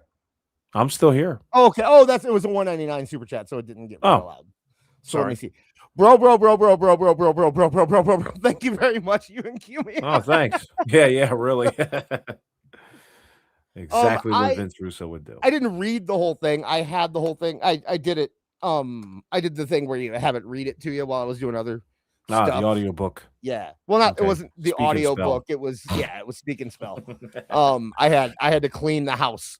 Right. So I thought that would be a good thing to have on in the background while I cleaned up stuff. So chapters 3 through 5 must have been absolute fucking torture.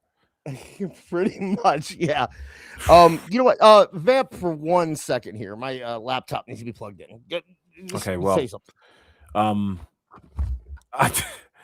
I'm not really sure what quotes Max is going to provide for us, but I do want to read to you.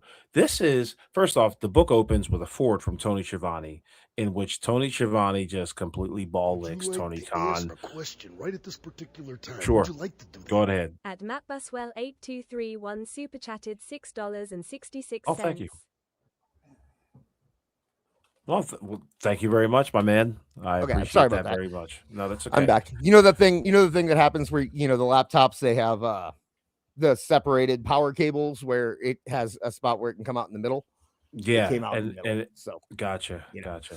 So anyway, yeah, the forward was by Tony Schiavone, in which he does a complete lapdog ball licking forward for not only AEW but for Tony Schiavone, and gives us an idea of just how great Tony Schiavone is as not only just a great person, but how knowledgeable he is. Oh, you mean Tony Khan? You said Tony Schiavone. Yeah. You said I'm sorry. Yeah. His Tony Schiavone's forward, in which he talks about Tony Khan's great professional wrestling acumen and his greatness and just being an overall nice human being. I believe at one point he says like he's a fine young man. It's that kind of talk. It really is that kind of. Tony Khan changed his perspective about professional wrestling in just one fucking phone call. I'll read the quote very quickly. The conversation was a long one, and it was apparent to me his love for professional wrestling ran deep. I traveled to Jacksonville a week later to meet with Tony in person, and after an hour, his enthusiasm and love for the business rekindled a spark in me that I had not felt since 2001. So for 18 years, this man was just like, "Yep, I'm commentating baseball. I'm working Starbucks. Fuck professional wrestling." And then some 39-year-old nerd who's a billionaire, surely he picked up on that real quick. I got a lot of money. Came up to him and was just like, "Let's talk about Deep South wrestling for 7 hours on the fucking phone.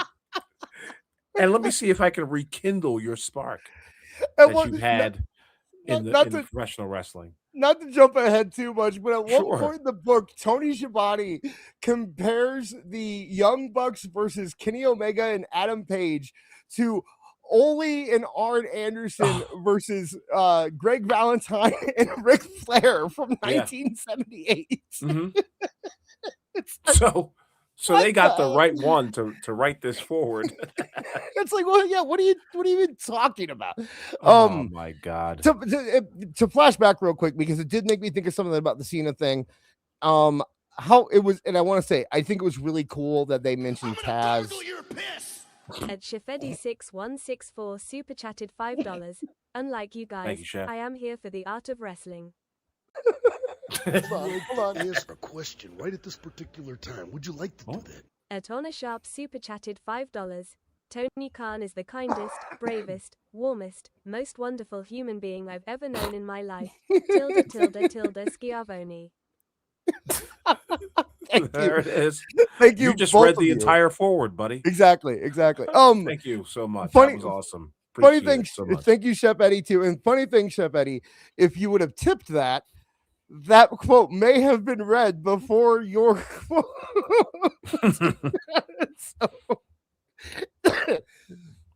Excuse me. That may or may not be the line for tips that I picked. Beard sent it to me this week. I thought it'd be funny. Okay, what were we talking about? Okay, so the way I have it broken up with the sound bites here is I put them in order. So I figure we can go through. This will kind of give us the order of the book, and then we can move on until we get to where the next part would be and so forth. So should I share my screen and let the viewers at least see the text of the book? I don't think so. I think we're fine. Okay. I think we're all right. I think we're fine. Yeah, let's because that could get us that could be share, that could fuck us. Okay. Yeah. Gotcha. So let's have Max here tell us about the birth of AEW. In the mid-1990s, before Tony Khan was even in high school, he was envisioning the uprising that would redefine professional wrestling. Could you please stop it right there? I've been watching wrestling since I was 7 years old, he said. When I was 12, I went online and they... Okay, there, yeah. I'm sorry. So, could you play that all the way up to the point where he says that would redefine professional wrestling? Play that loud and proud. That first you may turn it up? sentence, yes. Because this tells a whole story about Tony Khan that few may be able to realize what's happening right off. We'll be quiet. That's about as loud as it gets, but it's louder for them than it is for us. Remember that. Gotcha. Okay. In the mid-1990s, before Tony Khan was even in high school, he was envisioning the uprising that would redefine professional wrestling. I have it in my notes. Go ahead, Go ahead. I'm just so proud of my son. He did it so good. Yeah. He did it with as much enthusiasm as it needed to be.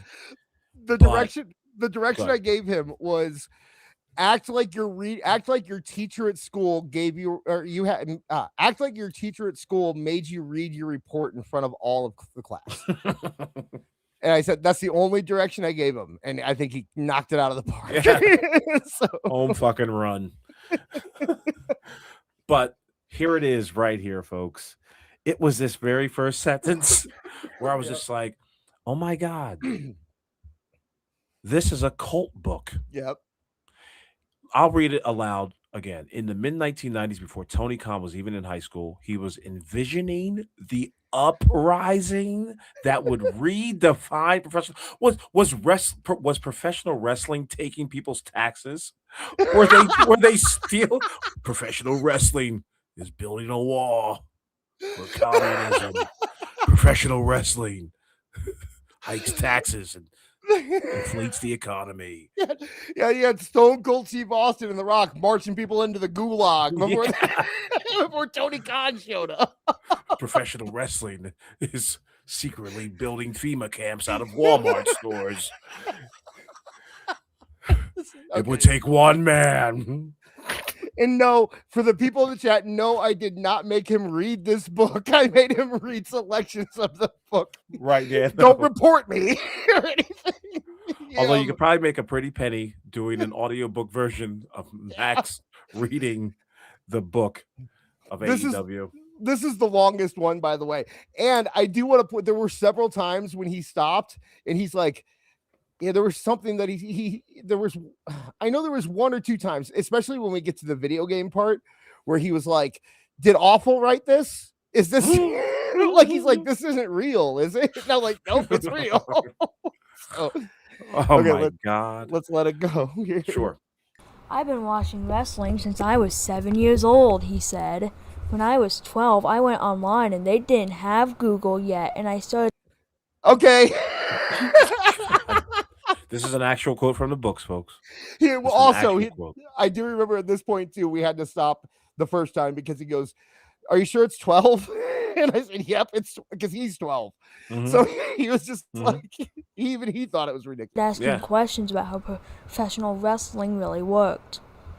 It was the first time he learned about the entertainment aspects of the art form, receiving a glossary of insider terminology and a list of popular performers' actual names.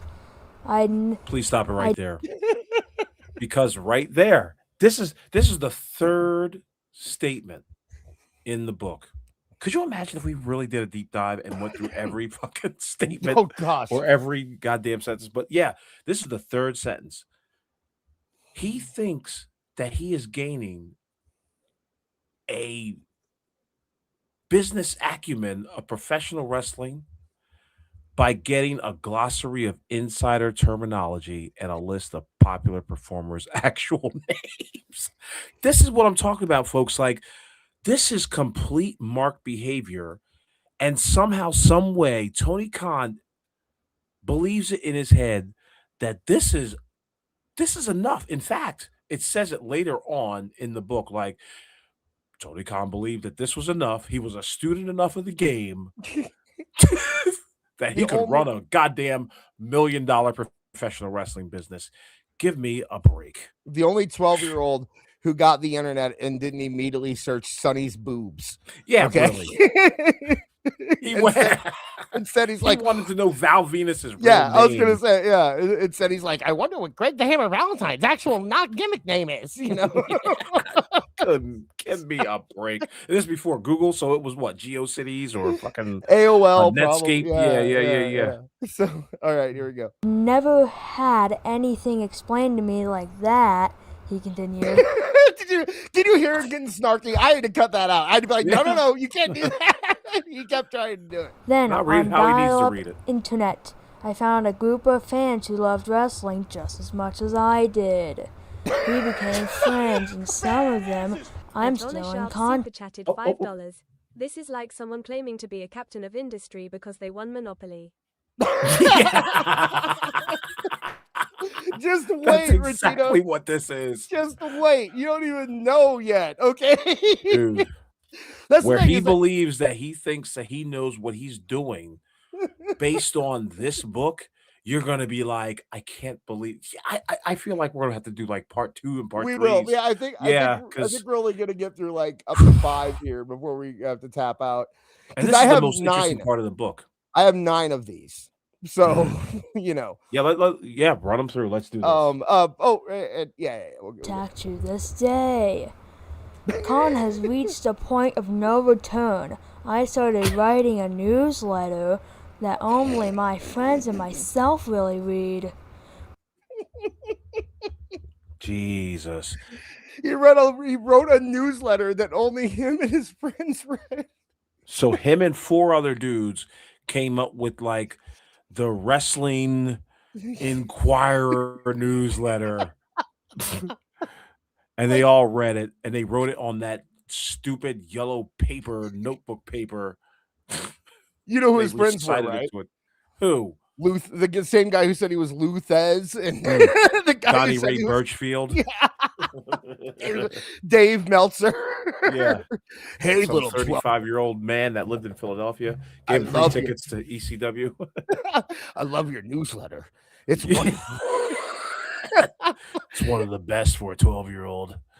Next time you should make the cover a shirtless picture of you so we can see your muscles. I give that match 3 kittens. Okay. We found a game called Rampage Wrestling. I played this game. I know the game. So now, is that where he got the name Rampage from? Yes, he says it later in the book. He does say that later. Does this boy do anything original? Does this young Tony Khan pick up anything original? So far right now, what we know about Tony Khan is that he's received a glossary of professional wrestlers' real names, okay? All right? And then he found out what a mark was. And then he found out what a work was. And then he found out what a gig was and a blade job. And all of a sudden, he became fucking Einstein of professional wrestling. I love it. I played that game, by the way. I know what that game is. It's nothing. It's like a text chat about wrestling, basically. Jesus Christ. Yeah, that seriously, that was if you were playing wrestling games, it was like, oh, you play Rampage? Oh, okay. You know, like even the wrestling game people thought those people were weird. That we played on the MSDOS.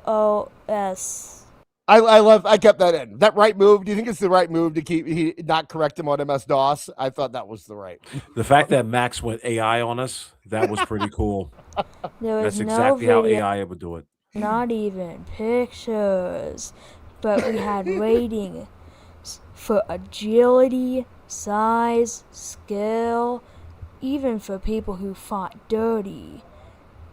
There was This is a man 43 years old talking about this, by the way. Like regaling stories of when he was 12 fucking years old. You know he's excited because he said he's like it ranked you based on you had points based on your skill and your speed and your charisma, and even if you played dirty. You're like this is how he's talking. But this is not 12-year-old Tony Khan telling the story. Right, that's what I'm saying. Like, this man is in his 40s at this point, and he is so proud to let people know that I came up with this stupid idea when I was 12.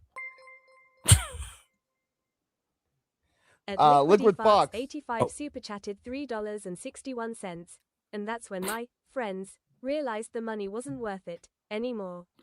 Thank God I had Steve, that old guy the first met online. Tony, probably. Yeah. Thank you, Liquid Fox. Holy shit. Mike Glass, if you really are leaving, thank you for hanging out with us tonight. Yeah, shout out Mike Glass. He said he was reporting me though, so it might have been a joke. I don't know. We'll see. Let's We'll hope see. not. Don't Lay report. low, Mike Glass. Awful. Chill out, bro. By the way, he was joking. Max loved this. Max thought this. The fact I told him, I go, Awful wants you to do this for a podcast. He's like, yes, I'll do it. The second, he was very excited to be on a podcast. Very nice. Class in a tag team class. A tag team specialist would have a higher rating in that class than a single specialist. There This you go. is such antisocial behavior. Like this is definitely in the I'm in the bedroom. It's 3 a.m. and I'm obsessively online, just playing whatever this is. Like I can't even relate to it. I couldn't even tell you what this program or this application looked like. Rampage Wrestling. I'll get you on it. Should I? Okay. So Rampage Wrestling. So there were Don't go too in depth, you nerd. There were two different kinds of games, right? When this all started, there was the booking simulator, and then there was the match simulator, where it's like you would put in wrestler stats and then hit simulate, and then they would put out a text, like a bunch of text about what happened in the match. God. So the booking simulator was like a business simulator. Think like a tycoon game where it's like there's light booking elements, but most of it is about securing a TV deal and selling out arenas, and it's based on how well you run the business. It's like Football Manager in Europe, which is one of the most popular games over there. Could you imagine how shit Paul Heyman or Jim Cornette would have been if they used these same tactics, if they went on MS-DOS and played a game called, instead of doing photography, instead of being inside the ring, instead of possibly doing a few referee matches, carrying some professional wrestlers' bags, driving them from venue to venue, learning the ins and outs of the business while they're in the business, instead of being some Mark punk kid who's a billionaire who's learning everything about professional wrestling through a computer screen. Like incredible. And I'm not gonna. I don't want to sound like I'm not gonna claim that I'm cool because I was the one that played the booking simulator and not the wrestling simulator. Believe me, let me tell you, you weren't. But there's definitely a line where it's really bad when like the booking simulator crowd is like, why are they just are booking? They're just simulating matches. That's dumb, and that's what Rampage was.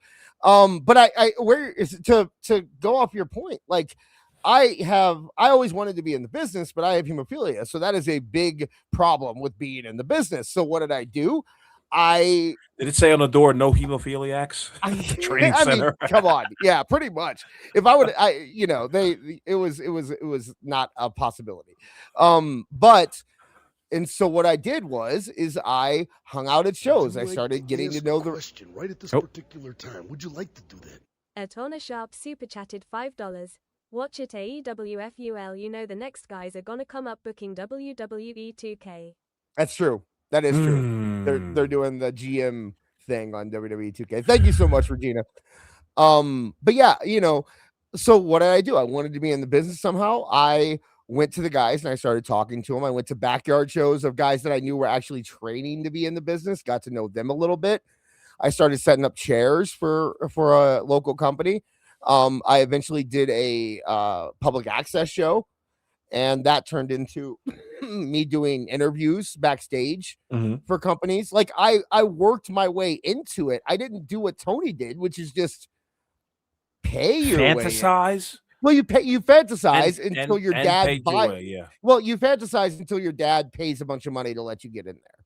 That's what Tony did, And I didn't make it in the business, but you know what? I had about 5 or 6 years there where I had a lot of fun going to wrestling shows and meeting Right. guys and doing that kind of stuff and watching them get bigger and traveling to as far as Boston to support people and doing that kind of stuff. It was fun, you know, and Tony just decided to go a different route, which is play wrestling simulators in his room until his daddy will give him $1 billion so he can start a company.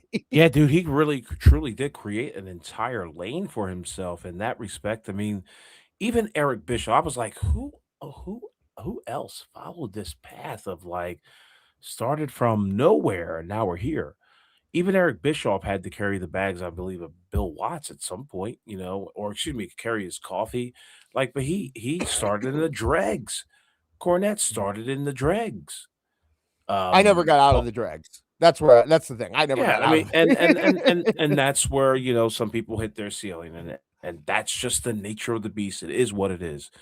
But this guy bypassed all of that just based on. Here's another through line that we'll see later on in the book is that everyone who's interviewed in this book must talk about the big brained acumen of professional wrestling that Tony Khan's got. Did you pick that up? Yeah. Did you pick up on that? Oh, yeah. Oh, What yeah. did you think? It's obviously this book was signed, sealed, and delivered. Everything Tony Khan. This is the Mole. When I asked Mole about it, and he said nobody here took it seriously. We figured it was just a book for Tony to put on his bookshelf. Mhm. That's all this was. If you Right. look at the interviews, half of them are done with people who were in catering. Nyla Rose, Yeah, gets yeah. more, and Ortiz get like the bulk of the quotes in this book. Ray And Phoenix, right, as well. yeah. But it's clearly what happened, in my opinion, is that Keith Elliott Greenwood showed up to Greenberg. You're trying to really turn this Jew into a Gentile. I'm whitewashing. Yeah, yeah. I mean, come on, Yeah, stop with that. Greenberg. He was told he had to write a book, and he went to like 4 shows and just sat backstage and interviewed whoever was in catering and wrote a book. Like that Yeah. seems like what happened to me. I don't know, but we're talking okay, but we were talking about like I hit my you talked about the ceiling. My ceiling was at some point they go, "Are you ever going to be able to take a bump?" And I said, "Absolutely not." And they said, "You should probably podcast." Yeah, or become a cameraman named Stu. Yeah, no. Even then, because the camera guys get hit. Yeah, I mean, true. People, I mean, that's the thing. It's like I can't get if I got hit, they'd be liable for a lawsuit. So I can't get hit. So it became like if you can't ever get hit, then we love to have your support.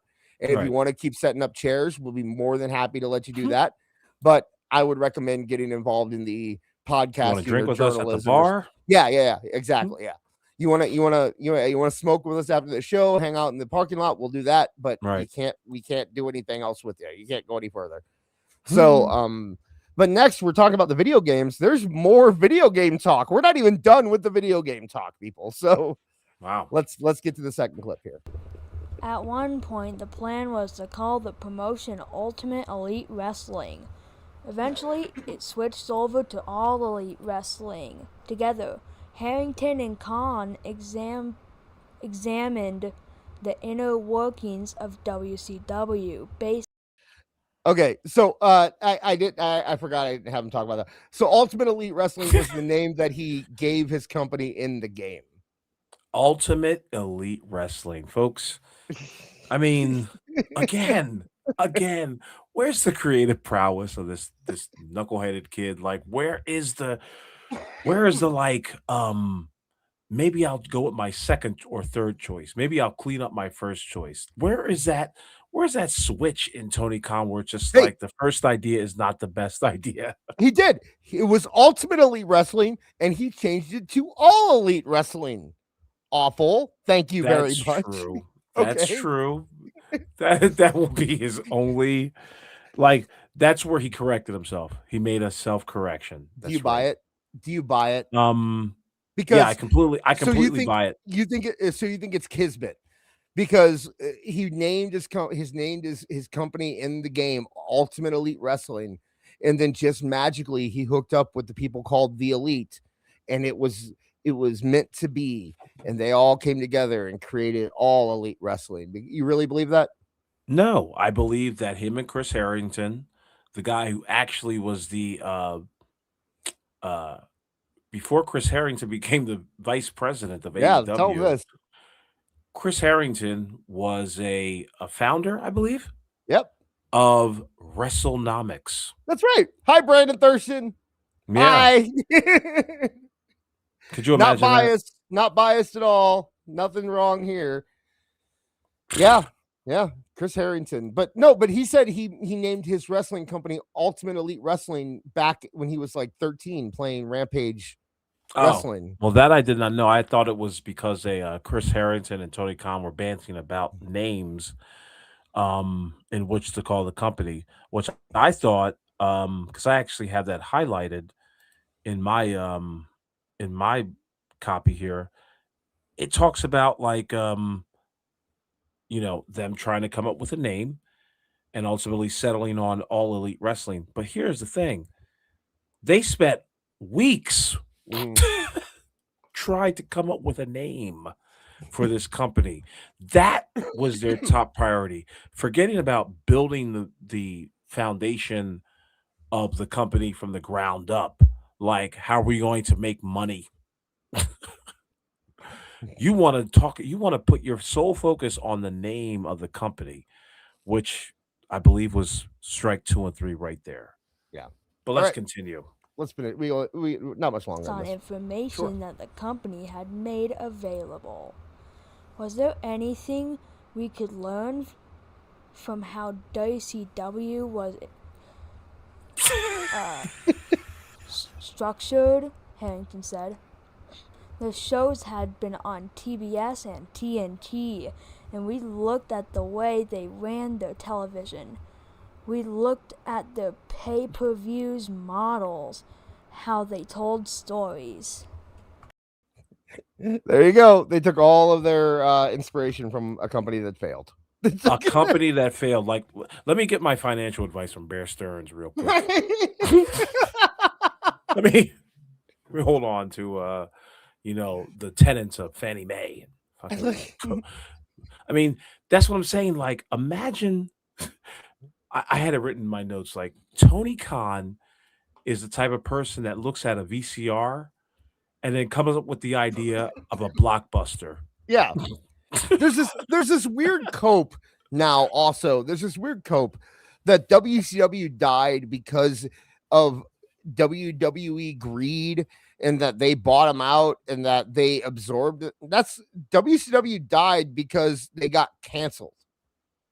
Like the idea that they died because big bad Vince McMahon came in and offered them so much money that they couldn't refuse is absolutely not true. WCW failed because it was bad. It wasn't because WWE was really good. It was because they stopped doing business for like 3 years and the channel that we're on didn't want them anymore. So modeling your company after a company that failed because they were bad is probably not a great idea. I'm so glad that stuck out to you as well, because I was just like, you took the P's and Q's of a company that's dead. Here's my question of the hour. Why didn't you take anything from the WWE?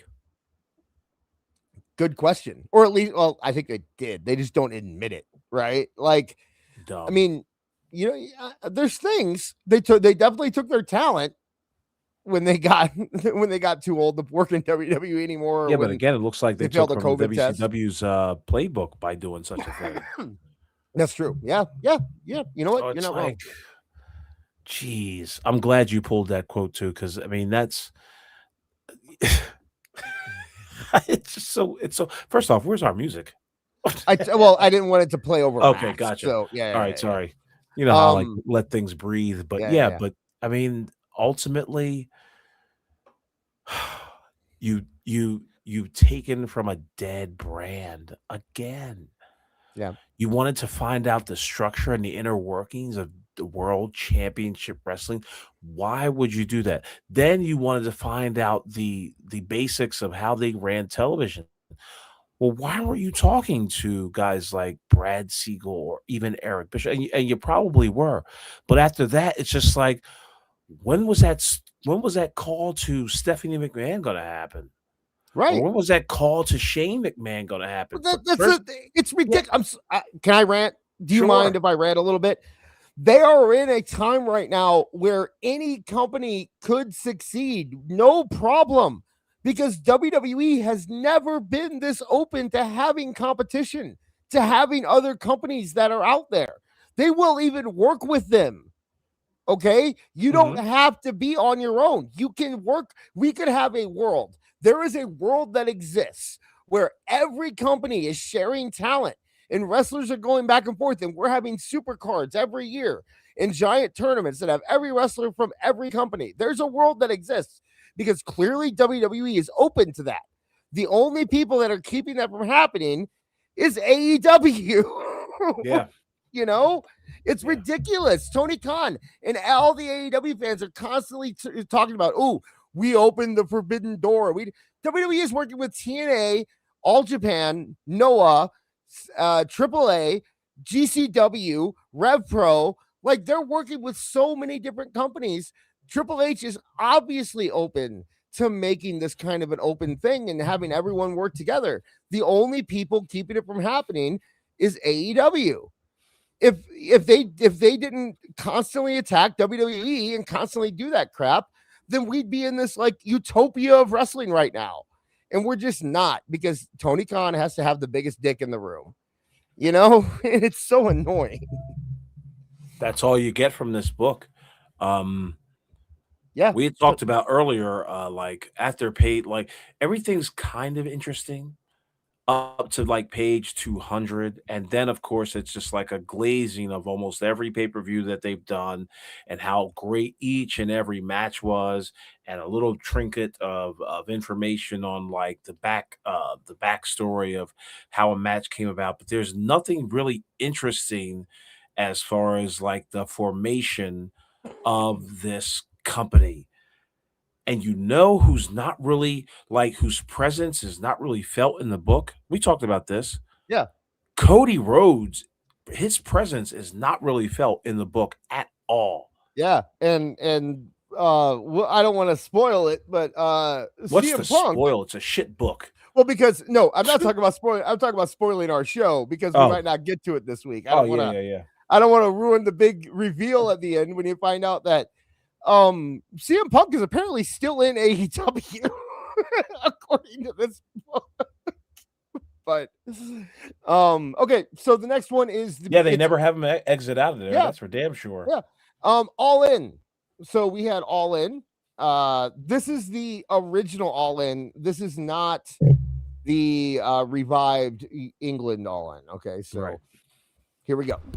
Within weeks of All In, negotiations with the organization's future headliners were underway. Everyone wanted to do another All In, Matt Jackson said. But Tony didn't want to wait a year. He wanted to do another All In on a major television network every week. He wanted to do All In every week. And he did. He wanted to be edged every single morning. Yep. And I don't understand why. Again, slow the fuck down, Tony. Slow the fuck down. He didn't. This is coming from Matt Jackson, who's lightweight, trying to throw Tony under the bus. Like, this guy was just do everything all at once. Yeah, that's exactly the quote that's what I took from it. Like, yeah, you want All In to be every year. If Tony wants it to be every week, that just means that Matt and Nick Jackson and Cody Rhodes at the time, and also Kenny Omega, had to slow this idiot down, slow this twat down, and be like, listen, man, you know. Sauce Inc. in the chat said, dude. Go ahead. Sorry. No, just do some real foreplay. That's all. Sauce Inc. in the chat asked if this is a real person reading or it's AI. Take your pick. Yeah, it's a mystery. Yeah. You know, this book could have been subtitled "The Battle for Tony's Money." That's what it feels like to me. It feels like all of these guys at one point. Tony Khan showed up at All In, and was like, "Hey, I really like what you're doing." And then they all called each other and said, "Holy shit, you hear this guy? You see what this guy said?" Yeah. Like at one point, they said something about, and I didn't get Max to read this, and I apologize. But at some point, they say something about like Tony Khan wasn't your average money mark, and then it was like, yeah, a guy that wrestlers take advantage. Oh, Chris Daniels said it. Chris Daniels said it. He said, "I'll believe it when I see it." Yeah, but he's like, it turns out he wasn't just a money mark, and then they had to explain what a money mark was. Tony Khan was the real deal. It's like, no, Tony Khan's a money mark. Yeah. It's just we haven't gotten the end of the story yet. That's all is going on. This book is going to prove it. Yeah. 350 people in the chat. Thank you very much, guys. If you want to talk about anything else, by the way, you interrupt us all you want. All you got, if you give us a super chat or a tip, it will interrupt the show, and we are forced to talk about what you want to talk about. So, but it seems like all you guys enjoy this, so we're gonna keep it up here. I think we got 2 more here, and then we are close. We're past midnight here, so a couple more, and then we'll see where we are, see how we're feeling. This is the next one. Excuse me, is about Christopher Daniels. So let's go there. A short time later, he met with Khan after an ROH show in Philadelphia. By then, Daniels was being considered as AEW's head of talent relations, a position that involved, among other tasks, recruiting new wrestlers. It was another one of those moments where I felt, this isn't speculation now. We're making moves to go from theory to practice. I kind of got it. I kind of got a little bit of it. Unbelievable. Did you guys hear that? Did you guys hear that particular quote? The quote was that, well, essentially, the essence of that was that Tony Khan, the man who had learned about Christopher Daniels' real name and his his real whereabouts and what he does for a living and all that shit. This man came up to Christopher Daniels and was just like, you know what? This guy right here, who's never drawn a dime in professional fucking wrestling, he's going to be a great scout to find out who is the next big thing in professional wrestling. This guy right here, Christopher Daniels. This guy. I love Christopher Daniels. Right here. I love Christopher Daniels. I do. I think he's a fantastic talent. Where did I go? Where did I say wrong? I was gonna say you're 100% right. Though. Yeah. I mean, come on now. This is the guy. You want to make Daniels an agent? Great. That's a great spot for him. A guy backstage planning matches. You want to make him a trainer? Great. That's a good idea. Even if even if it is just head of talent relations, where where if he was just the guy who is delivering messages between Tony Khan and the guys, that's fine. But they specifically said that he should be scouting talent, and they specifically said that he should be in charge of like building the roster, right? And that's ridiculous because as much as I love Daniels, the style that he enjoys is proven to not draw on a main event national level. You can put Daniels, I think would have been fine in the undercard or something like that. And his style is fine there, but you can't take a guy like Christopher Daniels or the guys that Christopher Daniels likes and put them in the main event of a national television show and expect them to draw, period. So So like I said, even if Daniels is the guy who like talks to Tony and then takes that message to the kids or whatever, great. That's a great position for him because I'm sure wrestlers respect him and he can communicate and all that stuff. But being in charge of building the roster come on, dude. Like you have Jim Ross. You have the racist Jim Ross sitting there right next to you, who has decades of experience being a VP of talent relations. He arguably built the greatest roster in the history of professional wrestling. Had people scout for him. Now, I got a question for you, my friend. When Christopher Daniels was the talent relations for AEW, was like guys like Obafemi on the market? Well, of course. Like, you know what I mean? Like, were these people, the people that we see today, or the rising stars that we see today, are the people that Christopher Daniels did not pick out? I know for a fact they could have gotten Braun. I know for a fact they could have. See? So, and you know what? if Jim Ross was in charge, if he was the guy doing it, they would have gotten Braun, right? But they didn't. They could have gotten Jacob Fatu. They didn't. They could, I would like to have known what was going on during these meetings, like Tony Khan and Chris Harrington. First off, an internet geek who did, analytics for WrestleNomics. He's the vice president now. So now the first few conversations they're having, like, hey man, who do you think we should get to pick up our talent? Well, I called Jim Cornette. He don't seem too warm up on the idea. Did you call Eric Bischoff? Yeah, I tried to get a hold of him too. Who else we got on the ticket? You remember Christopher Daniels? Yeah. And they have Jim Ross. Yeah. Jim Ross is now we got him for there. announcing. Who do you think would be a great announcer? Joey Styles? Nah, fuck Joey Styles. Jim Ross. Doesn't he have like belt? Yeah, an Excalibur.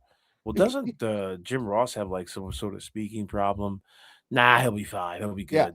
Yeah. He'll be there every week. Do we want to get Mike Tenay? Mike Tenay hasn't. No. We don't.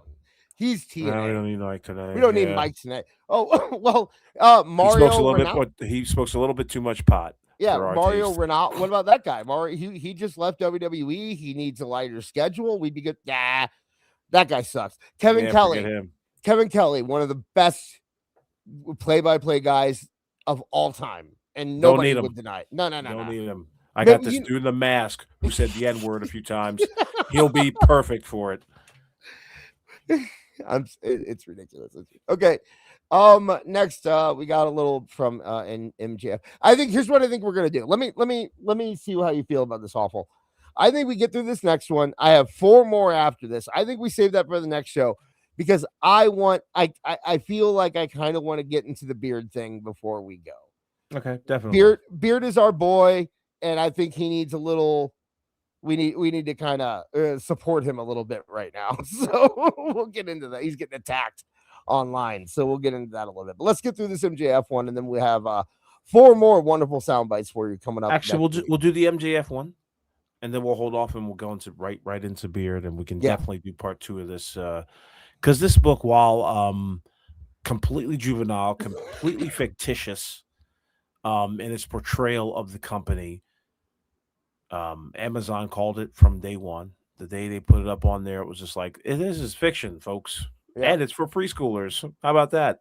So double whammy. And the text is if the text are to be believed on this PDF thing, the text and the fonts are gigantic. The pictures are huge, and 306 pages. Whew. Yeah, about a third of them are pictures.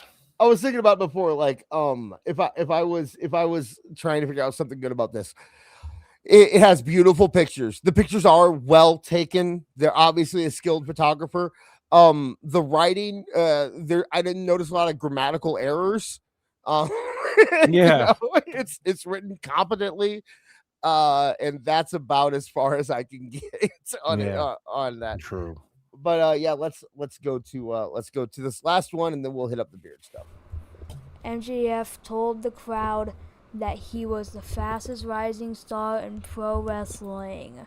He also said that he'd been excited to attend the rally until he found out that the event was taking place in Jacksonville.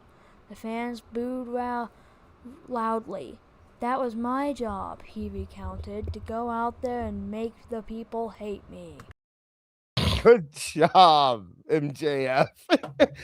That's my favorite one from Max, too, because the way he reads it is just like, he reads it exactly how I heard it in my head, where MJF is like, it was my job to have them go out and boo me. It's just such a matter-of-fact, childlike thing to say, where he's just like explaining what a bad guy is. Yeah.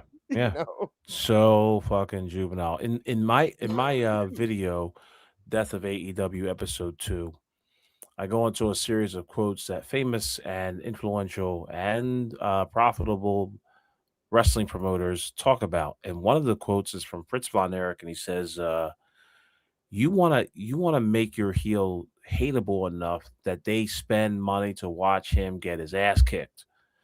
but not so much of a heel to where they just turn off the fucking channel Right. and don't watch your show. That's a very fine line. Sadly, MJF, when I read the quote and when Max recited it, that's exactly the vibe that I got from MJF. He's so much of a heel, and we talked about it earlier tonight. Like, you're trying to be that cool heel, and sometimes you got to be that chicken shit heel where you feign cowardice and you actually are a coward. But a lot of these guys don't want to do that, MJF included, and that's why he's at where he's at right now.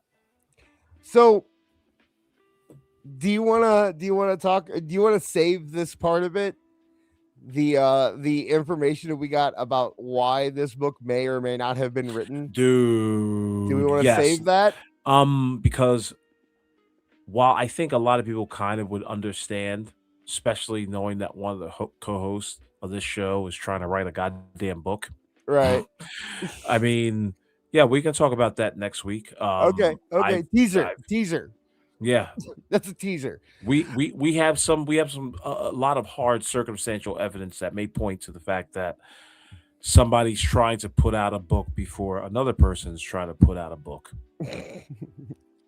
Hey, if anybody, by the way, let us know. These Saturday shows seem to draw a lot more people than our Thursday shows.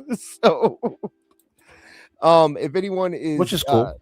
Yeah. If you guys like us on Saturdays, let us know, guys. Let us, give us some feedback, because I don't mind doing these shows on Saturday, and Awful doesn't have to be up in the morning. So, we can all, but that's a different story. Oh, you do? Okay. Okay. Well, I apologize. I have to be up in the morning, but not like early, So, I can do it. But anyway, we will try to figure out when exactly the best time is.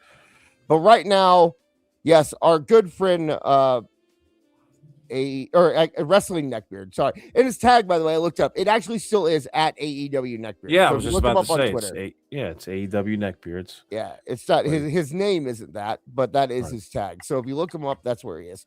So yeah, he I mean, I said attacked, but let me see where this is. Okay, it's perfect. Yeah. Okay, so yeah, Beard put this in context for all of us. Beard posted this video. He found it on He found it on Facebook.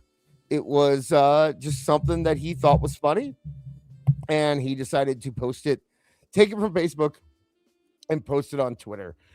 And he was accused of editing the video. He was accused and called a bully and made out to be a bad guy because of it. But I think when you see this video, you will agree that it is definitely something that deserves to be, shared with the world. So I don't want to play it until Awful's back, and he said he'll be right back. So until then, I'm going to look through the chat. And, real quick, I will say, I want to thank everybody for coming out tonight. We have a huge turnout, and I'm loving the vibe in the chat right now. We got 366 people here, which is amazing. And we love to see our regulars like you and Cumia, Liquid Fox, Erica, Beard, our producer, of course, is in there. Lisa's there. We got LK as always, IDAGS, Liquid Fox, Alt Jake. Alt Jake has a show tomorrow night. You can look him up on YouTube. Alt Jake Takes On. And you can check out him and George. They'll be talking about all kinds of stuff. That's right. But, all of our regulars. All of our regulars. But in addition to the regulars, man, we got 366 people. I think it's amazing that we have so many people here. I'm sorry. We got 53 people right now. But yeah, you've been lying like the whole time. They ducked out. They ducked out. Okay. Out. They were like, all right, 3, 2, 1, we're all going. See ya. The YouTube changed. Have you gone to the studio? Oh, we'll talk about it later. They changed the entire studio, so it's wonderful. Yeah, they like to change stuff. But right now we are getting into the Beard. So let's take a look at this. This is a video that Beard posted on his Twitter account that he got from Facebook. Guys, you know what's crazy? I just happened to think about this today. So on December 17th, 2023 is when Sir Kenny Omega got... Fuck you. Listen to that music. No. Listen to that. Who puts that music? Sometimes Awful Wrestling does. Go Okay. on. Yeah, but you do it for comedic effect. Diagnosed with diverticulitis almost 2 years ago. And the thing about Kenny is he just loves, doing this for so long. Actually, I need to go back. We missed something. I need to go back here. Hang on. Guys, you know what's crazy? I just happened to think about this today. So on December 17th, 2023 is when Sir Kenny Omega got diagnosed. Sir Kenny Omega. Sir Kenny Omega. Sir Kenny Omega. I hate him already. I'm sorry. I can't. Okay, let's go. I had to go back. Diagnosed with diverticulitis. Okay. Also, the diverticulitis thing. Do you remember when Brock Lesnar got diverticulitis and then AEW made a video game where they called the... I was in the hospital room right next to it when it happened. They called I want to say Suplex City or either Suplex City or F5. They named diverticulitis. Yes, in their game. In their video game produced by Kenny Omega. Now, to be fair to Kenny Omega, if I remember correctly, a fan actually spotted this stupid ass inside joke. And I think it was one of those jokes that weren't supposed to get out, but did. I believe Excalibur had called it that before. Well, he's an idiot. And I take it all back. They're just idiots. Yeah, they're just idiots. I think that is AEW fan cope. It was a different version. It was different versions of the F5. They named one of them diverticulitis. And then and that was pre-Janelle Grant too. So it's not even like, that he was named 44 times in a lawsuit. This was before that. This was just them being very insensitive because he was working for a different company than them. And it was okay. But then Kenny gets it, and suddenly we have to play sad music and call him Sir Kenny Omega. Almost 2 years ago. When was he fucking knighted? And the thing about Kenny is he just loves, doing this for so long. I care about Kenny to the fullest, man. Like, he's been in the ring for over 2 by cranking your knob just a little beyond the breaking point. Atona Sharp super chatted $5. Karma is a B** TCH, isn't it, Sir Kenny? Yep. Thank you, Regina. Oh, let me get my keyboard back up. Okay, here we go. Decades, awesome. And thank you. It makes you wonder: is the time going to come eventually for Kenny? Yes, because everyone it comes for all of us. It comes for all of us. That's how the world works, man. I'm sorry. Is he just understanding the fact that everyone at one point dies? Are we going to have to live with the fact that Kenny Omega is nay immortal?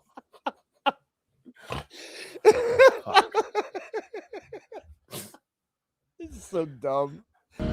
Sooner rather than see later. The rising sun of Valhalla. I don't know, dude, but as long as Kenny has the great support system from Matthew and Nicholas and Coda, it's a beautiful, Saint Gabriel, beautiful thing. And Archangel Michael. Yeah, as long as he has the support system from the Young Bucks and his boyfriend Coda, everything will be fine. I'm sorry. This is the dumbest thing I've ever seen. I can't do it. I can't. Okay, we're gonna keep going. And yeah, England is absolutely going to be spoiled to see the elite, and it's truly a poetic story, everything that Kenny has been going through the last 2 years, but enjoy this while he's still in the ring. Fuck you. I'm sorry. What's he really been going through? Kenny? What's Kenny been going through? Yeah. Don't you know? Aside from gaming in his room. Yeah, exactly. Okay. And avoiding at all costs to get on television. And every time he does get on television, he looks like he's walking out in his PJs, like they just woke him up from like a soft. Super chatted $5. Scary Jarl, I'm gonna live forever with a random mix of hose, blackjack, and blow. Thank you, Regina. See, you guys are funnier than us, and it's funnier when the AI reads it, in my opinion, than if we do. Yeah. Thank you so much, Regina. Yeah, I don't this Yeah, thank you. Awesome.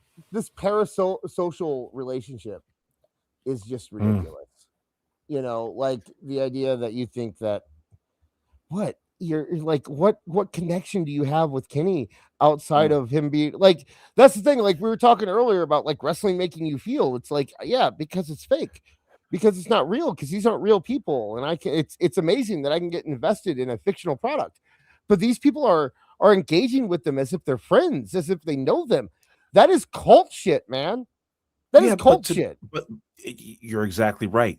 But this also might be true as well. I know someone very personable. Um, he's a good friend of mine. He's on Facebook as well. He takes pictures with every wrestling superstar under the sun. Shout out Tone Bush. But he is a great fan of professional wrestling. He would never do such a dumb thing like this as what this gentleman has done. I think there's a certain layer of privacy and maybe just you maybe being a little too invested in the private lives of these professional wrestlers is something that needs to be really checked out. I mean, I have seen pictures of this gentleman with many various superstars. He may know them off that photograph. You know what I mean? Like he may talk to them, but to do this is just a little over the top, if you ask me. You know what though? If that was it, if he posted that and then Beard made fun of him, and then it was like, "Oh, you're a mean guy." Yeah. And then it's just like, we'll move on, no big deal. If it was just that, then it's like, okay, he's just a nerdy guy. Then people are going to be nerdy, but it wasn't all that there was. So I'm gonna have to let me move the chat here for a second, because I'm gonna have to kind of cover it up here with this. So we're gonna move the chat over here underneath us, and let's bring this in. So this is the first post. There are multiple posts, by the way. Okay. And this is the guy, apparently. Yeah. Correct? So first off, Beard was accused of editing the video, which I can attest he did not. He sent this video to us like immediately after it was posted. Yeah. Yep. And this guy went and took it down. And I think here's the thing: when you go online and you start posting stuff like this, like it sucks if you post something real and then someone comes up and like makes fun of you for it. Like it's like, oh, that sucks. But then you move on and then it's over. It's what happens. I get called a pedo every day. You know what I mean? Like it's like everyone on the internet just calls you shit and just says shit. But if you want to share your life like this, then it's part of the territory and you deal with it, right? Right. Apparently not. Here is that man. Yes, I removed the video because individuals like you are beyond pathetic. Maybe it's time to grow up, don't you think? Imagine sharing someone's content to spin it around with your poisonous shit. Middle finger. Due to this reason alone, I got other shit to worry about outside of the wrestling space. What on earth does he have to, because Beard posted that?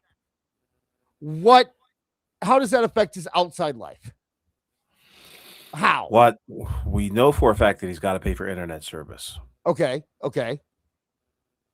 So there you go. Is that it? Are they canceling his internet? How does it affect his outside life? Because Beard posted a silly video of him on the internet. If is his boss at work following wrestling neckbeard on Twitter? Like what? What are you talking about, dude? I saw you didn't follow Neckbeard. That promotion ain't coming anytime soon, my friend. Beard has a great following, okay? But that's 10,000 people. There's billions of people in the world. I think you're okay, dude.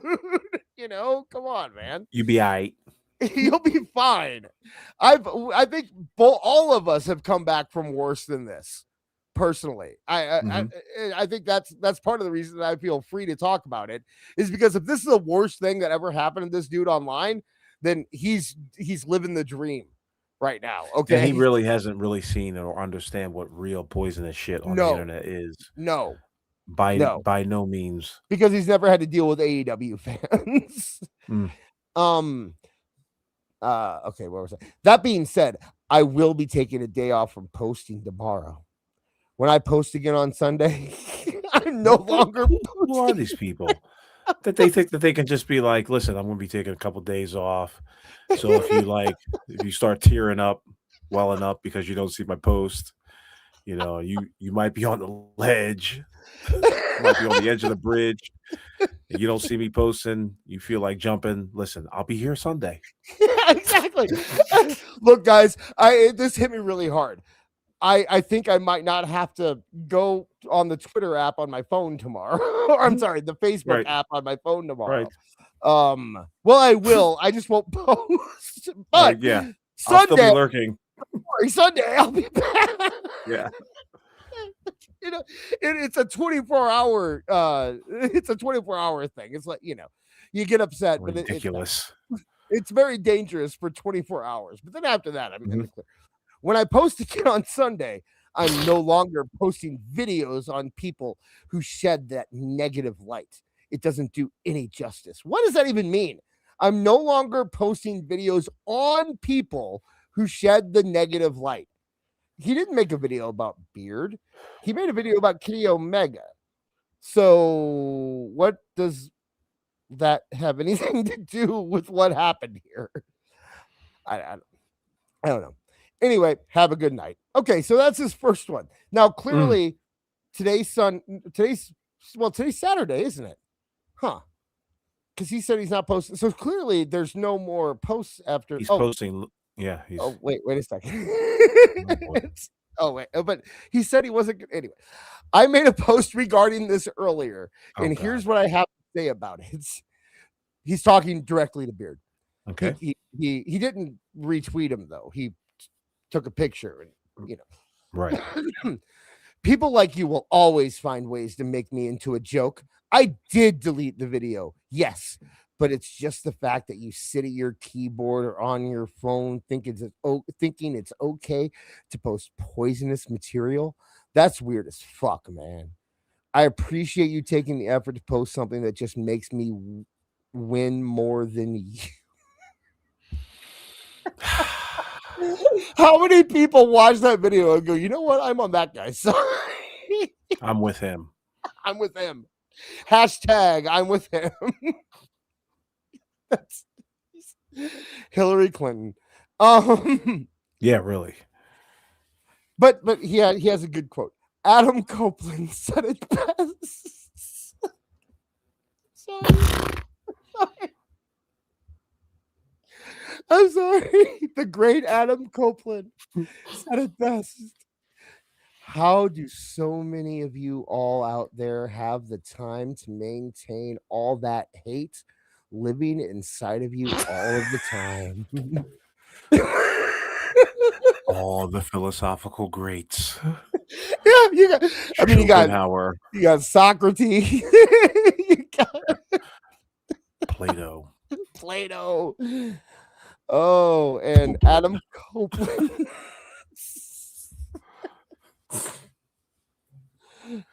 Oh, must be exhausting. I'm dealing with online haters. That's not it. That's not all. That's not all, though. Hang on. Yes, look at this. That wasn't even the most. I'm going to sit back tomorrow and not bother posting at all, even though I posted more today. Yeah, he didn't say that. You have mocked so many. You have mocked so many, all kinds people throughout the years. Oh, he's angry. That's angry type. Yeah, this is I'll make the. That's what it sounds like right now, right? Yeah. He's doing that. Funny, you went from your Twitter handle being AEW neckbeards to wrestling neckbeards. I wonder why. Because you had the audacity to post something disgusting regarding a Tony Storm cosplayer, or even something more serious than that. No. Oh my God. Really? No, That's not what he told us. yeah, no. We were there. He'd been planning. He'd been talking about doing this. Me and him have been going back and forth about getting rid of the AEW stuff for a long time. Right. And it was just because we talked about it openly on the show, right? We said it was because there's apathy for AEW. People just don't care about AEW anymore. Right. So we don't want to tie ourselves into a dying company. So we changed our names. That's it. Yeah. I mean, that's I'm fucked. yeah. No, you're not. Like I said, all you have to you get to change the least. You have to change one letter in your font. That's true. We have to change a whole handle. You just got to take away an E and you're good. Because you can still talk about you already talk about WWE. You say it's bad, so you can just keep talking about bad wrestling. That's no problem. Yeah, I don't think Beard winced. I don't think he flinched when he posted the thing about the Tony Storm cosplayer and people. That was like the least hate I've seen Neckbeard get on a post in like months. So to think that that's the thing that's going to make Beard go, oh, you know what? I need to change my name. It's fucking ridiculous. Yeah, really.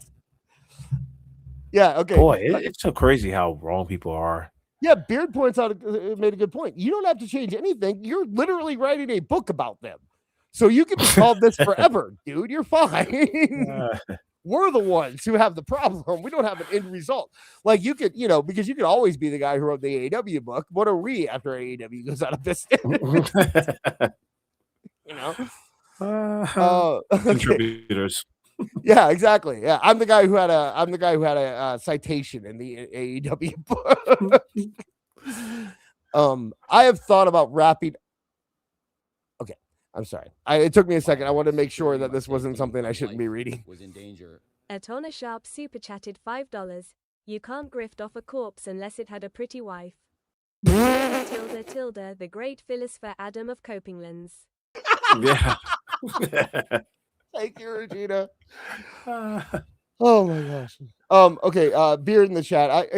I should probably read his stuff. There was a guy dressed like Tony Storm taking a picture with Adam Page. It wasn't a guy. Was it? Was it a guy? Yes, I remember that picture. I know exactly which one I he's remember talking the picture. about. Anyway. Yeah. And I said Adam Page is the pretty one or something like that. Atona Sharp super chatted $5. I think I'm getting sleepy. That one was EAL stretch. Thank you, Regina. Yeah, so that's what Beard did. He posted a picture of a person dressed up as Tony Storm, but it really looked like Tony Storm ate Tony Storm. And, anyway, and no offense. Here's the thing.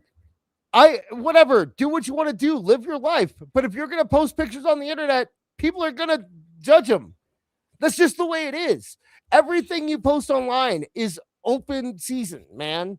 That's what's going to happen. You can't you can't think that just because you you personally feel like you're in a hug box that you're going to continue to be in that hug box.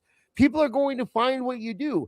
And if you get more stroke or whatever in the scene, you're going to be seen by more people and you're going to be ridiculed. It's what you do when you go online. You open yourself up to this stuff.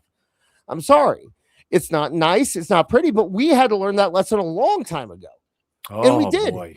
Right? I mean, it was hard. Yeah. It was hard when we first went through it, but you learn that it's part of the territory. We have it up to this day. We get it, right? Daily.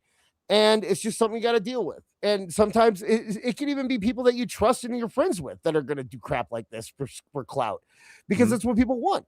Beard did it and he made a joke about it. It was funny. And the best thing you can do when someone actually makes a funny joke about you is roll with the punches. Just go with it. You realize how many people got bigger because they played along with the joke and had fun with it. But nobody who watches AEW has a sense of humor, apparently. So that's impossible to do. Yeah, and they obviously take things way, way too seriously. Like, again, just like you said, this is the internet. And the internet is forever. Yeah. When you do stuff like that, it's going to be put through the ringer. I mean, I'm sure there's some. Listen, I'm sure there are people that are out there that have probably, examined my material or content and are coming up with think pieces or fucking, videos or audios or tweets or whatever. And don't say it's just like, oh, I'm big headed or whatever. No, I've seen it. There's actually a fucking Twitter account right now that is just called Awful Wrestling Takes. And apparently, it's got no posts right now, but it targets me. There's a Beard has a hate account. I had a hate account. We've all had hate accounts. Yeah, many hate. Yeah. I mean, we've all had with the territory. It comes with the territory. And I will say, not one person in this group has doxed anybody, has threatened anybody, has taken this into the real world, has brought up anyone's family, has accused anyone of something they didn't do. At LiquidyFox85 super chatted $3.61. The second you show it bothers you, you've lost. Just look at Marv and his terrible Bane impression. LLK. BTW, please show him this lol.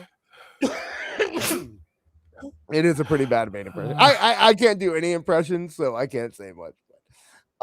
Thank you very much, Liquid Fox. And that was $5. Yes, awesome. That was $5. I understand that was $5. I don't care what YouTube says. Where were we? It's real money. It's real money. That's true. You can't. We've had way worse stuff happen to us. We've never done real damage to anyone ever.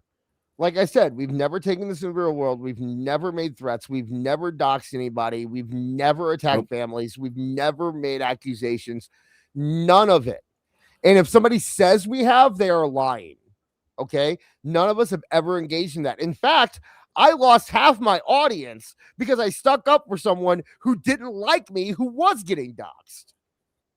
Remember that? Right. I had big people turn on me and never to this day won't talk to me because I stuck up for someone who was getting doxxed, who wasn't on my side. And it's because I don't think it's right when it's done to anybody. And that's why we've never done it. So, my opinion has always been that if it doesn't get personal, if you're not bringing up real names, you're not bringing up families, you're not doing that, it is all fair game. If you're commenting on what they say online, then that's it. It's fine. There's no problem with it. It's when you break into the real world. Now, what do you think? I don't know. Yeah, I wholeheartedly agree. Listen, I mean, the fact is that there have been accusations. I mean, especially today, but no, we don't engage in anything like that. People, either block me or just don't even follow. And when they do make comment, I'll make comment back to them, but it won't be any sort of thing where it's just like, oh, it's in a doxy nature, I'm going to find out where you live and all that nonsense. No, none of that shit happens, except in a few circles where they want that shit to happen. And it ultimately goes nowhere. It does nothing for anybody. And you just find yourself in this circle of like, what am I doing on Twitter? Like, what am I, a crusader now on Twitter? Beard in the chat. You have to do more than just make people. Yeah, go ahead. Sorry. Go ahead. You're fine. Or are you done? No, I was just gonna say that these people, they make it their life's work to try to make people look bad online. And it's just like, well, where does that lead to? Nothing. Beard in the chat said we lost followers when we stuck by Travis. Oh, yeah. I mean, we lost a lot when we stuck by Travis, but Travis is our friend. And it wasn't a political move. We didn't do it because, not everyone in our group agrees with Travis's politics, but he's our friend. So we stuck by him because he's our friend. And that's the end of it. There's no, we're real people. These people aren't real people. And that's the difference. I'm going to finish this up and then I do. Oh, you know what, though? You know who did recognize that we are that way? I'll bring that up later. I have thought about wrapping up myself as a content creator at times because people like you that hide behind the screen. Beard has revealed himself multiple times, by the way. He has shown his face multiple times. But why stoop to your standards? Go ahead. You have someone glancing. I guess it's you have. I guess that's what they want. You have someone glancing around on my page for your tasteless content. You want to make fun of me because I shared my support to Kenny? That just makes you a snake in the grass. Please note, I will not be posting today. Oh my God, with 2 asterisks on either end. God. Peace. You know, I said at the end, peace. He does the peace. Yeah, really. Yeah, I mean, I think that any normal people recognize that we're just having fun. We're not hurting anybody. We're not doing anything that's gonna hurt anybody. If like I would never do something to hurt someone in real life, you know. But if you post something online, I'm gonna make fun of it. I'm sorry. But I was saying I had our good friend of the show, Andrew Baydala, messaged me this week. I know he hit you up a few weeks ago. He hit up me. Is he a good friend of the show? Yeah, dude, he has talked to both of us privately and had good conversations with both of us. Yeah, I good friend of the show, Andrew McDowell. He's I don't follow him, and we've only probably talked maybe twice. I do follow him. I've talked to Andrew McDowell a couple times, but there was always kind of like hostility before, but like he gets it. You know what I mean? Like I was telling him, I'm like, look, I don't think I ever crossed any lines, but I know that some people feel they have, and if I did with you, then I didn't mean. And he's like, no, you never crossed any. We're cool. Like he's like, I know it's all you guys just having fun. It's no big deal. I don't care. And it's like, cool, man, we're good. Right. Like that was the extent, but like that's all. You know, he gets it. He gets it. He understands what this is. You know, I don't. You know, I'll make a joke about Andrew Baydala, but I make a joke about awful wrestling too. And I make jokes about AEW Neckbeard. And I make jokes about Marv. And I make jokes about Kev. Like, that's what we do, right? Like, that's just kind of who we are. And if you can't maybe hang not as with us, publicly as we do privately. I'd say I make more jokes about you privately than I do publicly, right? But it's just because, you know, it's more fun to get a reaction out of you. I can't always, if I post something on Twitter, it's not always going to get a reaction out of you right away. But if I post something in a group chat, I get to hear what you think right away. But I mean, it's just who we are. That's how we were raised. It's where we come from. And if you can't hang with it, you're going to get hurt by it. My bad. I much prefer. I've had plenty of AEW fans. Scratch that. I've had 2 AEW fans who I've made jokes about who are like, yeah, that's pretty funny. I respect them way more than I do the hundreds of ones that got butthurt over it. Called me a PDF file. Right. So, what's your worst experience online? And then we'll get off. I don't mean like stuff. I don't mean like serious stuff. I mean like just trolly, you know. None of that shit affects me. There was a time where, someone showed my picture at a time where it was just like, well, damn, how'd they get that? See, I didn't treat it as a big deal, but it was just like, okay, if I just am who I am, it's no big deal. Why not just show my face? Well, no big deal there. At a certain point, they're going to find out who I am by name. Okay. And that will be no big deal. You know what I mean? But as of right now, you not knowing my name, you know what I mean, like, is no big deal. Let me just give some laughs and let's talk about some professional wrestling. I mean, I'm not really trying to be a personality out here. Hopefully in 2 years, I'm an author and not a online podcaster. Yeah, and when you're an author, your name's going to be out there and everyone's going to be able to see it if they really, really want to, right? Mm-hmm. So, Yeah, really. Ooh. Oh, no. I mean, my name's no one's out going there. to give a fuck, really, really. Yeah. So. I mean, it's just a matter of, why. Like, I that's the only thing I don't understand is why people are so obsessed with it. Like, who cares?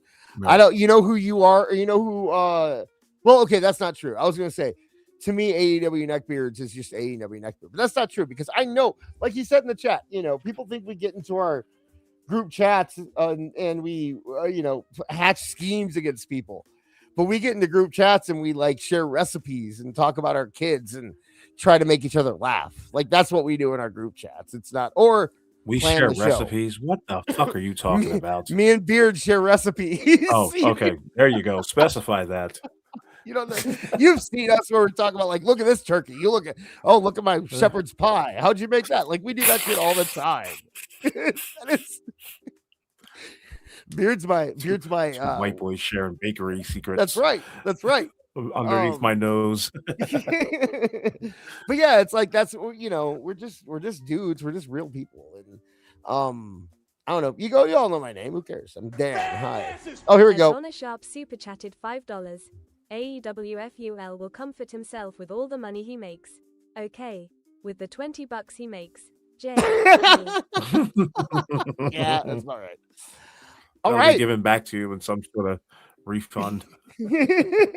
All right. So we are, man, we went almost 2.5 hours. I think we're good here. So yeah, I think we've done well. Yeah. So make sure you're hanging out. Talk about what we needed to talk about for this week. Yeah, we'll get to the rest of the book next week. Over on Toonie Talk Wrestling on Tuesday, we're going to definitely talk about all the reactions and all that stuff to the John Cena's last match, Saturday night's main event. All that will absolutely be in play there. Also, anything, I'm sure there's going to be some more AEW stuff to talk about, whatever. But we will be there on Tuesday, 8 p.m. Eastern, 7 p.m. Central Time, youtube.com/@ToonWrestling. You can follow me over on Twitter at aka_dis_.